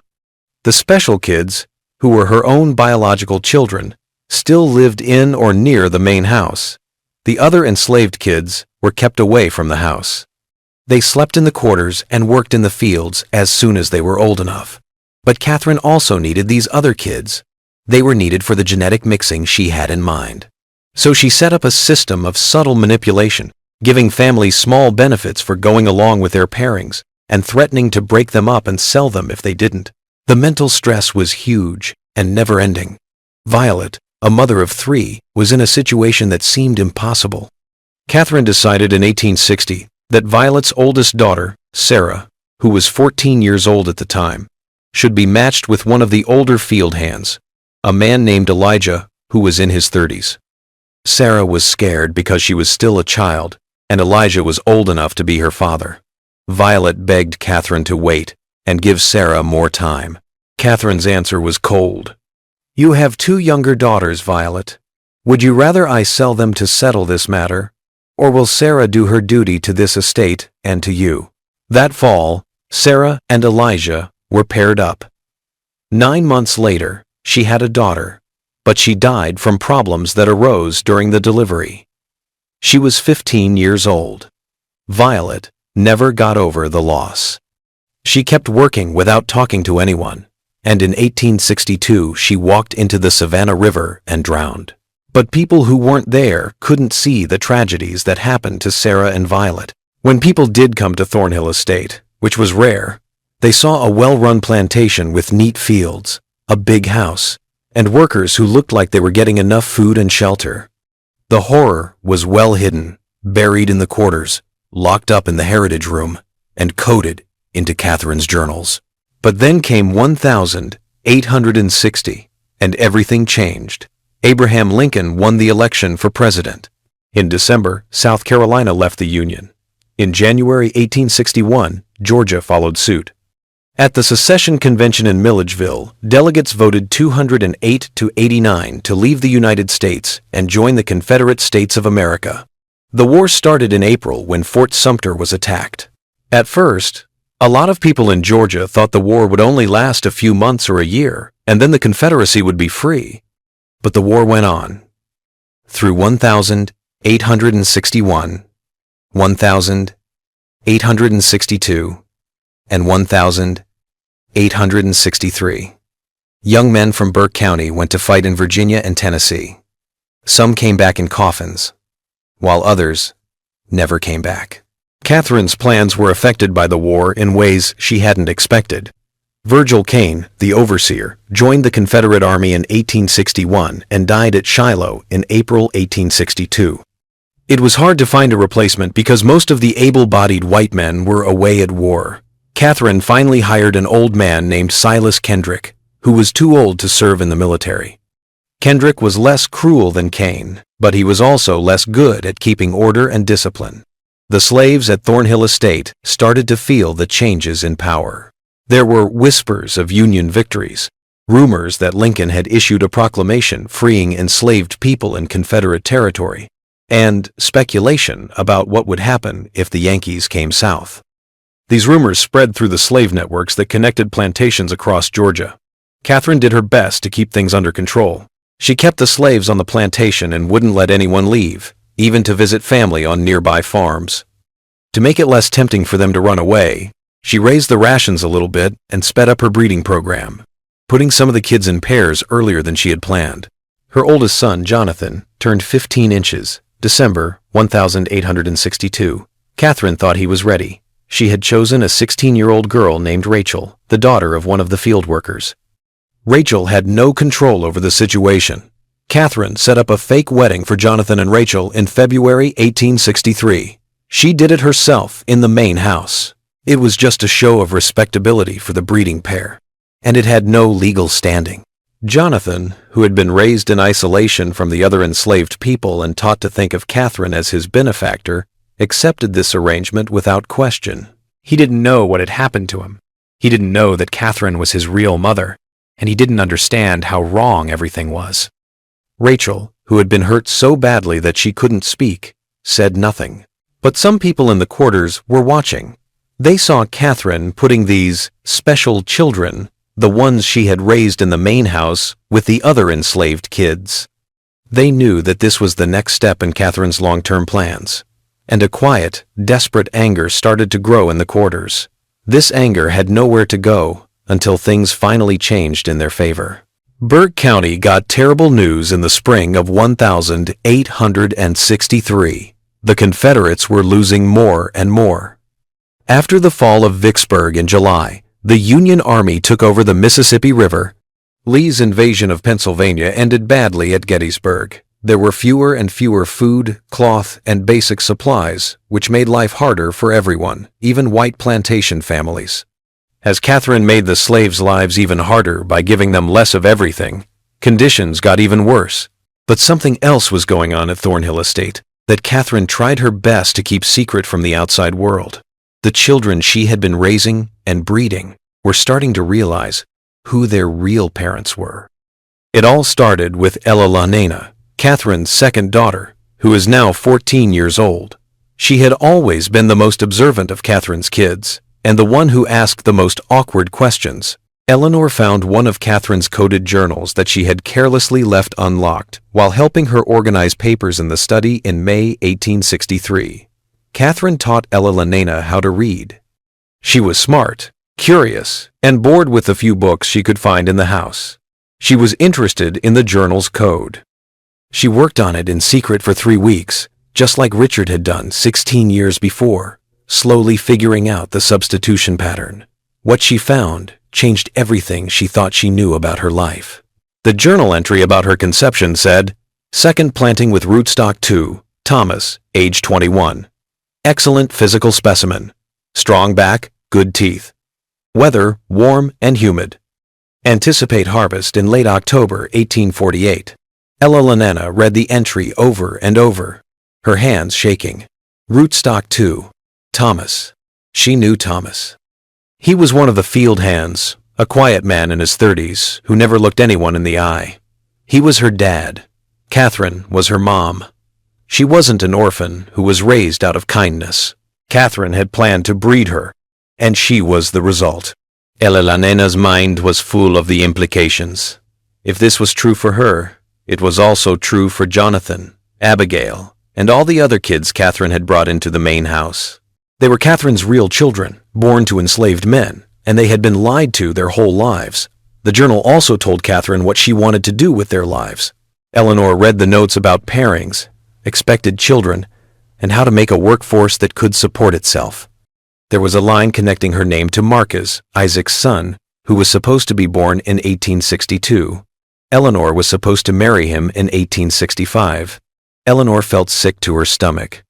Catherine wanted to pair her with a boy who wasn't even born yet, so that she would have kids who would be enslaved on this plantation forever. This would make her another breeding tool in this horrible system. That night, she confronted Catherine, her voice shaking with rage and fear. "I read your journal. I know who you are and who I am." Catherine's face went blank, and her eyes were as cold as winter. "You shouldn't have done that, Ella Lanena. You are my mother. Thomas is my father, and you have been planning to breed us like animals." Eleanor could barely get the words out. "Sit down," Catherine told them. "No, sit down." It was clear that Catherine's voice was threatening. Ella Lanena sat down, and her whole body shook. Catherine walked around the room, and it was clear that she was thinking about the problem Ella Lanena now posed. At last, she said something. "You are smart enough to understand where we are, so I will speak plainly. Yes, I am your biological mother. Yes, I have been putting together a plan to make this estate self-sufficient, and yes, you and the others will be part of that plan when you are old enough." Ella Lanena said, "I won't," but her voice didn't sound sure. "You will, because the other option is much worse." Catherine leaned in close to Ella Lanena's face. "Right now, you live in this house. You eat good food. You wear decent clothes. You can read and write. What do you think happens if you refuse to cooperate? I sell you. I sell you to a plantation in Alabama or Mississippi, where they work field hands to death in 5 years, where women are brutalized as a matter of course, where literacy earns you a whipping or worse. Is that what you want?" Eleanor didn't say anything, and tears ran down her face. "I didn't think so," Catherine said as she stood up straight. "You will not tell your brothers or sisters about this. You will not tell anyone in the quarters about it. You will live your life just like you always have. And when the time comes for you to play your part in this family's future, you will do so. Do you understand?" "Yes," Ella Lanena said in a whisper.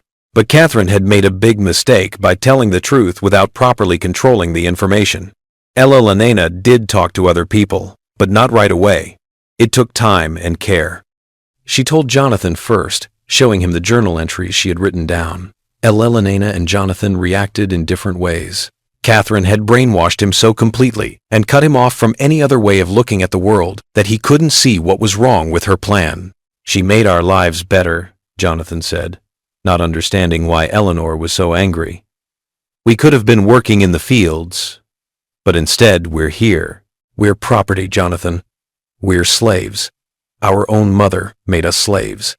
She's keeping us safe. She's keeping us together. If we were sold, we'd be sent to different places and separated. This way, we stay together, and at Thornhill. Elena was horrified to learn that Jonathan had been brainwashed too well. He couldn't see the cage Catherine had built around them all. But Abigail, who was 13 and very smart, understood right away when Elena told her. And Margaret, who was 12, got it too. The older kids now understood, but the younger ones were still too young to really get it. They knew who they were and what Catherine wanted from them. The information changed the mood in the main house. Catherine could feel it, the change in the air and the way her kids looked at her now. There was fear, but there was also something else. Thinking things through and waiting. They were waiting for the right moment, and Catherine knew it. She thought about her choices. She could sell the older kids and get rid of the problem, but that would waste years of planning and money. She could punish them so severely that they would lose hope, but being physically brutal could hurt them in ways that would make it hard to continue the breeding program. She needed them to be healthy and able to have kids. Catherine decided to do things differently. She would show what happens when you don't listen to her through someone else. A young woman named Grace tried to leave Thornhill Estate in August 1863. She was 17, pregnant, and in a lot of trouble. She had been forced to work with one of the field hands, and she couldn't stand the thought of having a child in this system. She ran east toward the Savannah River at night, hoping to somehow cross into South Carolina and then get to Union lines from there. The dogs found her within 12 hours, and she was hiding in a creek 3 miles from the plantation. They brought her back and locked her up in one of the outbuildings. The next morning, Catherine gathered everyone, all the enslaved people, including her special children from the main house in the yard between the quarters and the mansion. They brought Grace out and tied her hands. Catherine stood on the front porch of the main house with no expression on her face. This woman tried to leave her duties to this estate and to all of you. She tried to break up the family we have built here. The punishment for such betrayal must be harsh. What happened next was terrible. The old overseer, Kendrick, whipped Grace in front of everyone, giving her 20 lashes. He did it with a lot of reluctance. Catherine made all the kids watch, even her own kids. The message was clear. This is what happens to people who try to leave. But Catherine had made another mistake. The public punishment didn't scare the slaves into obeying. Instead, it made things clearer for them. Catherine was willing to use extreme violence to keep her power, which meant she was scared. If she was scared, that meant they had more power than they thought. In the weeks that followed, whispers began to spread through the quarters. They whispered about waiting for the right time, about what would happen when the war was over. It would end, the Yankees would come south, and things would change. They just had to stay alive until then. Elena heard these whispers. When Catherine wasn't looking, she started to spend time near the quarters, getting to know the other enslaved people she had been kept apart from her whole life. She learned things that Catherine had never told her, like things about her father Thomas, the other men Catherine had used, and the women who had died or been hurt by Catherine's program.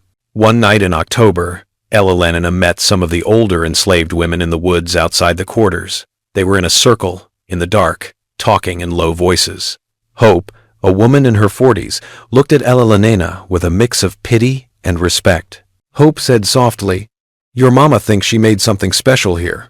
She thinks she made a family, but all she did was make people hate her in ways she can't even understand." "What will happen when the war is over?" Eleanor asked. "That depends on who wins," Hope said.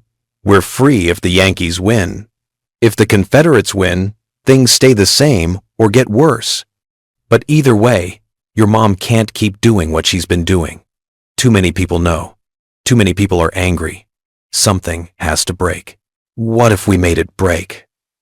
Elelanina said. The women were surprised to see her. Hope leaned in. What are you saying, kid? What if we didn't wait for the war to end? What if we ended this ourselves? The thought hung in the air, dangerous and exciting. Anna, one of the younger women, spoke up. Are you talking about running? Taking everyone and running? Or fighting? Hope said, Eleanor, there are only Mrs. Catherine and old Mr. Kendrick. There are 40 of us, and 20 of them are children. Where are we going to go? Confederates catch runaways, kill them, or sell them further south. And you? Do you think they'll see you as one of us? Or one of them? The question hurt because Elelanina didn't know the answer. She was the daughter of Catherine. She had lived in the main house as a child. She was able to read and write. Her skin was lighter than that of most of the people in the area. Would they even take her in if things got violent? They heard footsteps crashing through the underbrush before Elelanina could answer. Everyone ran away, disappearing into the dark. Elelanina ran back to the main house, her heart racing. She was worried that someone had heard their talk, that Catherine would find out, and that everything was about to fall apart. But there was no punishment. The next day, and the day after that, were normal. It looked like they had gotten away with it, but the seed had been planted. They didn't have to wait for someone else to free them. They could do it themselves. Like a fever, that idea spread through the quarters. Catherine could feel the change, but she couldn't figure out where it came from. She stepped up her watch, had Kendrick patrol the quarters at night, and made it even harder for people to move around. Every week that went by, the tension at Thornhill Estate got worse. It was like watching a storm build on the horizon. Dark clouds gathering, the air charged with electricity, and everyone waiting for the lightning to strike. In March 1864, the break happened, but not in the way anyone thought it would. A group of Confederate cavalry rode through Burke County, taking food, horses, cloth, and anything else that could help the war effort from plantations. Catherine had to do what they said. She brought corn, preserved meat, and 2 of the plantation's best horses. The soldiers only stayed one night. They set up camp in the fields outside the quarters and left at dawn. But their presence had effects. The soldiers were honest about how the war was going, and the news was bad for the Confederacy. Sherman was moving through Georgia. Union troops were closing in from a number of different directions. Some soldiers talked about how the war was lost, how they would have to go home, and how they couldn't keep fighting for much longer. The slaves at Thornhill Estate heard everything that was said. Hope spread through the quarters. Freedom was on the way. It could be weeks or months, but it was coming. They just had to wait a little longer. Catherine, on the other hand, felt this hope and was scared of what it meant for her long-term plans, so she decided to act. If the Confederacy fell and the slaves were freed, everything she had worked for would fall apart. Her special kids would go away. Her breeding program would come to an end. It would be for nothing after 16 years of work. She couldn't let that happen. Catherine brought her biological children together in the main house on the night of the 17th of March, 1864. There were 11 children in all, from 16 years old to 6 months old. They were Jonathan, Elelanina, Abigail, Margaret, Samuel, William, Henry, Caroline, and the 3 youngest, who were still babies. Things are going to change very soon, Catherine said in a calm voice, but her eyes were very intense. The war might not end well for us. The Yankees might come. There might be attempts to take you away from me and destroy our family. I can't let that happen. Elelanina felt ice slide down her back. What are you going to do? Catherine said. We're going to make sure our future. Tonight. She took them to the Heritage Room in the East Wing, which none of them except Jonathan had ever been allowed to enter. Catherine turned on the oil lamps, which lit up the shelves of journals, vials of hair samples, and detailed family trees that were drawn on paper and pinned to the walls. Catherine said, "This is our legacy." Catherine took a small wooden box out of a locked cabinet and said, "This is what we've built together, and no one is going to take it from us." There were a few glass bottles inside that held clear liquid. "This is a drug called laudanum," she said. "It helps with pain in small doses. In larger doses, It brings peace for all time. Abigail let out a gasp. Do you want to kill us? I want to protect you, Catherine said, her voice getting more and more desperate. Where will you go if the Yankees come and free the others? You're not white enough to live in white society, and you're not fully black in their eyes either. You'll be outcasts, owned by no one, and belonging nowhere. Is that better than staying here, together, with me? Eleanor said, yes, firmly. Anything is better than this. Catherine's face got hard. You're too young to understand. All of you are too young. But I am your mother, and I know what's best for this family. She moved toward the bottles, but Jonathan stepped in front of her and the others. He was 16 and almost as tall as Catherine. Something about his face had changed. No, he said softly. Jonathan, don't be stupid. You know the plan. You've always known it. Jonathan said, I got what you said. But Eleanor showed me the journals. I read what you wrote about us. Father Isaac, Father Thomas, and all the other people. I know what you did and who you are. I am your mom. Jonathan said, You're a monster. And his voice broke on the word. Catherine hit him with a loud slap that echoed in the small room. How could you? After all I've done for you, and all I've given up. You didn't give up anything, Elena said, as she stepped up to stand next to Jonathan. You used people. You broke them. You broke us. Catherine looked at her kids and maybe for the first time really saw them. They all stood together against her, even the younger ones who didn't fully understand what was going on. She had lost them. Catherine made a last-ditch choice at that moment. If she couldn't keep her kids, if they were going to leave her and destroy everything she had worked for, then at least she would keep a record of what she had done. Even if her creation didn't work, future generations would still know what Catherine Thornhill had made.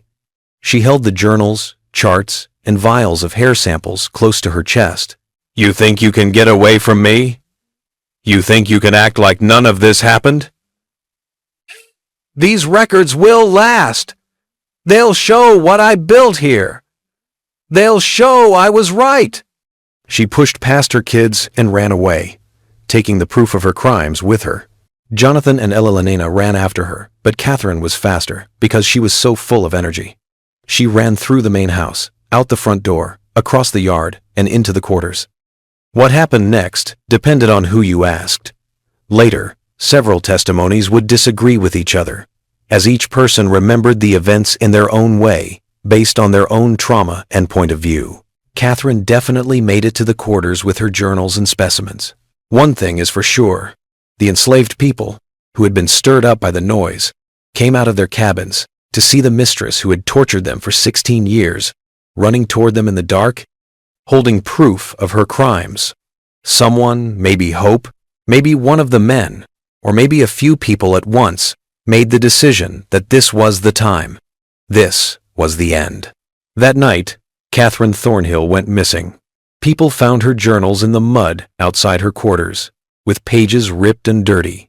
The vials with hair samples in them were broken. They burned the charts. Catherine was just gone.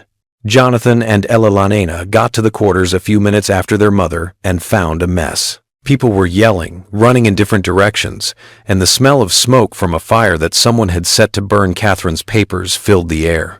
But where is Catherine? Jonathan asked. Hope looked at him with a look he couldn't understand. She's gone. That's all you need to know. She won't be back. What did you do to her? Hope said simply, what she had coming. Now you have a choice, boy. You can scream and yell about your mom, or you can accept that justice was served tonight and move on. Jonathan turned to Elena. His sister's face was pale, and her eyes were wide, but she nodded slowly. Let it rest, she said softly. The next day, people said Catherine Thornhill was missing. Mr. Kendrick, the overseer, looked around the property but didn't find anything. He told the sheriff in Waynesboro that she was missing, and the sheriff came out to look into it. In the end, he decided that Mrs. Thornhill had probably left the area because she was afraid of Union forces getting closer, which made sense given how bad the military situation was getting. No one from the quarters talked about what had happened. Jonathan, Ella, and the other kids didn't say anything. It is officially said that Catherine Thornhill went missing on the 17th of March, 1864, and was never seen again. But everyone at Thornhill Estate knew the truth, even if they never said it out loud. That night, Catherine died. Someone had thrown her body away on the plantation's 1,700 acres. And her kids, her biological children, her breeding experiments, her legacy had decided to let her killers go free because they knew their mother had brought this on herself. The war was over in 14 months. In late 1864, General Sherman's army swept through Georgia. They went 30 miles north of Burke County, though, and never came directly to Thornhill Estate. In April 1865, the Confederacy fell apart. The 13th Amendment, military occupation, and the fact that the system of bondage could no longer be maintained all helped free the enslaved people in Georgia. The change at Thornhill Estate was hard to make. Jonathan, Catherine's oldest child, had some legal claim to the property, but it was unclear what his status was. Georgia law said he was a slave, but he was also Catherine's biological heir. Lawyer Talbert in Waynesboro tried to fix things, but in the end, he gave up. The property was in a kind of legal limbo. Most of the people who had been slaves at Thornhill Estate left within weeks of being freed. They spread out across Georgia and beyond, looking for family members who had been sold away years before, looking for jobs in cities, or just trying to get as far away as possible from the site of their suffering. Some people stayed, at least at first. Hope stayed and helped those who had nowhere else to go get organized. Thomas stayed, Elena's biological father, who was finally able to openly acknowledge his daughter after 16 years. They talked about Catherine once, about what had happened to him and Eleanor, and then they never talked about it again. The pain was too deep and too connected to how wrong everything was. Elena lived at Thornhill Estate until 1867. During those years after the war, she learned how to live as a free person, but the mental scars from her childhood never fully healed. She eventually moved to Savannah, where she worked as a seamstress and married a carpenter named William Foster. She didn't have any kids. She never talked about her mother or her childhood in public. Her obituary didn't say anything about Thornhill Estate or Burke County when she died in 1903. Jonathan stayed at the plantation longer, trying to work the land with a small group of freed men who stayed behind. But the cotton market was down, the soil was worn out, and word of the property's bad reputation had spread through the black community in Burke County. Jonathan gave up and left the estate in 1869. He moved west and finally settled in Texas under a fake name. He passed away in 1891, and among his few belongings was a small notebook where he had written over and over in tiny letters, "I did not choose this. I did not choose this. I did not choose this." The Thornhill Estate itself fell apart quickly. In 1871, a fire that looked suspicious burned part of the main house. The other buildings fell apart. The land was finally taken for unpaid taxes and sold at auction in 1878 to a timber company that cut down the old-growth trees and split the land into smaller pieces. But in 1871, something came to light that brought the whole story back into the public eye, if only for a short time. A well driller who was working on a nearby property accidentally broke through into an old cistern that used to be on Thornhill land. There was a skeleton in the cistern, which was 30 feet below ground. The remains were mostly whole because they were kept cool and dry. They were owned by a woman who was probably in her 30s or 40s. Pieces of cloth made it look like a dress from the 1860 seconds. Near the skeleton, there was a metal locket that had rusted. Inside were two small pictures, one of a man and one of a young boy. The coroner in Waynesboro looked at the body and said that the woman had died from blunt force trauma to the head. The grave for the skeleton was not marked in the county cemetery. The official record only said that the bones belonged to an unknown female and that they were found on a former Thornhill property in 1871. But people in Burke County's black community knew who it was. People had whispered the story in kitchens and churches, using coded language to protect those who had been there that night in March 1864. They knew that the people she had enslaved and abused had killed Catherine Thornhill. They knew that her body had been put in a deep well or cistern. They knew that some kind of justice had been done. Over the years, more information came out, but it was always in bits and pieces and never fully. A man in Alabama who was dying in 1889 told a minister that he had helped kill his former mistress in Georgia during the war. He provided no name, no details, but the minister noted the confession in his records. A woman in Savannah, Hope's granddaughter, wrote a short memoir in 1902 that talked about the night the devil mistress disappeared and nobody mourned her. In 1923, a historian looking into Burke County's Civil War history found a stash of letters in the courthouse basement. This was the most damning evidence. One of them was a letter from Union Captain Samuel Reynolds, who led one of the first federal units to enter Burke County after the war ended in 1865. Reynolds wrote, "We found disturbing evidence at a place called Thornhill Estate that the late owner had been doing systematic breeding experiments on enslaved people, including her own biological children. The details are too horrible to share in full, but multiple witnesses confirmed that the woman, Catherine Thornhill, had set up a program to create a self-perpetuating enslaved population through forced reproduction across generations. The witnesses also told us that Mrs. Thornhill went missing in March 1864, and while they didn't say what happened, their meaning was clear enough. I have chosen not to pursue the matter further, as it seems to me that whatever justice was done to this woman was well-deserved. I have told my men not to say anything about what we learned here." The letter was put away and forgotten about until a graduate student found it in 1954 while working on her dissertation about Reconstruction in Georgia. She tried to check the story by talking to older people in Burke County who might remember family stories from that time. Most said they didn't know anything. A 93-year-old woman, the great-granddaughter of one of the enslaved people at Thornhill Estate, said, "Some things happened that needed to happen. Some people did things that needed to be done, and that's all that needs to be said about it." The last mystery about Thornhill Estate is the 23 children who were found locked in the basement when federal troops got there. There are mentions of them in Captain Reynolds' official report and in several letters written by soldiers in his unit. The children were set free and sent to live with freedmen families in Burke County and nearby areas. But history doesn't tell us what happened to them after that. There is a good chance that some of them lived to be adults. Some of them probably had kids of their own, which means that there are probably people alive today, in Georgia or elsewhere, who have Catherine Thornhill's genes without knowing it. They could be related to Jonathan or Ella Lenana or one of the other kids from the breeding program. They might have some of the same unique traits as Catherine's children, like pale green eyes, auburn hair, and sharp cheekbones.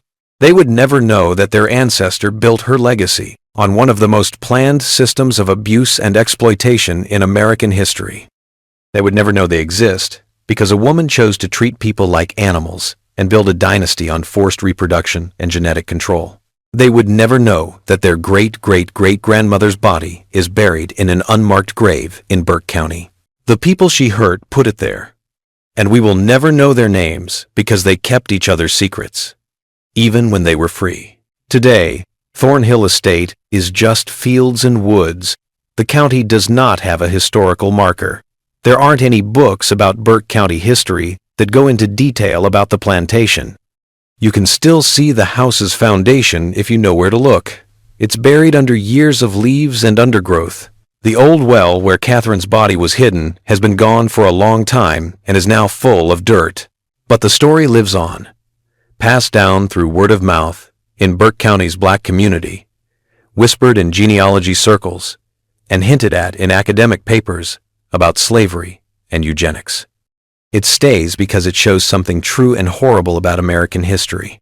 Not just the cruelty of slavery itself, but also how people will justify and organize cruelty when they have complete control over others. Catherine Thornhill convinced herself she was building something revolutionary, creating a new model for plantation management, securing her family's future. In reality, she was making one of the worst things that people do, even worse. And the people she used, bred, controlled, and tortured eventually erased her from history as completely as she had tried to erase their humanity. What do you think about this story? Do you think everything has been found out? Or do you think there are still secrets hidden in Burke County? We might never know everything that happened at Thornhill Estate. to be honest. The survivors, the people who lived through it, chose to take some secrets to their graves. And maybe they have the right to do that. Some stories may belong to the people who lived through them, not to historians or storytellers like me. We can honor those people by remembering that their fight was important, that they lived, and that they outlasted the system that was meant to kill them. Let me know in the comments below if this story made you think about the hidden histories in your own community. Send this video to someone who likes to learn about the worst parts of American history. Sign up for this channel to get more stories that make you question what you think you know about history. And don't forget, the past is never as far behind us as we think it is. In the next video, see you.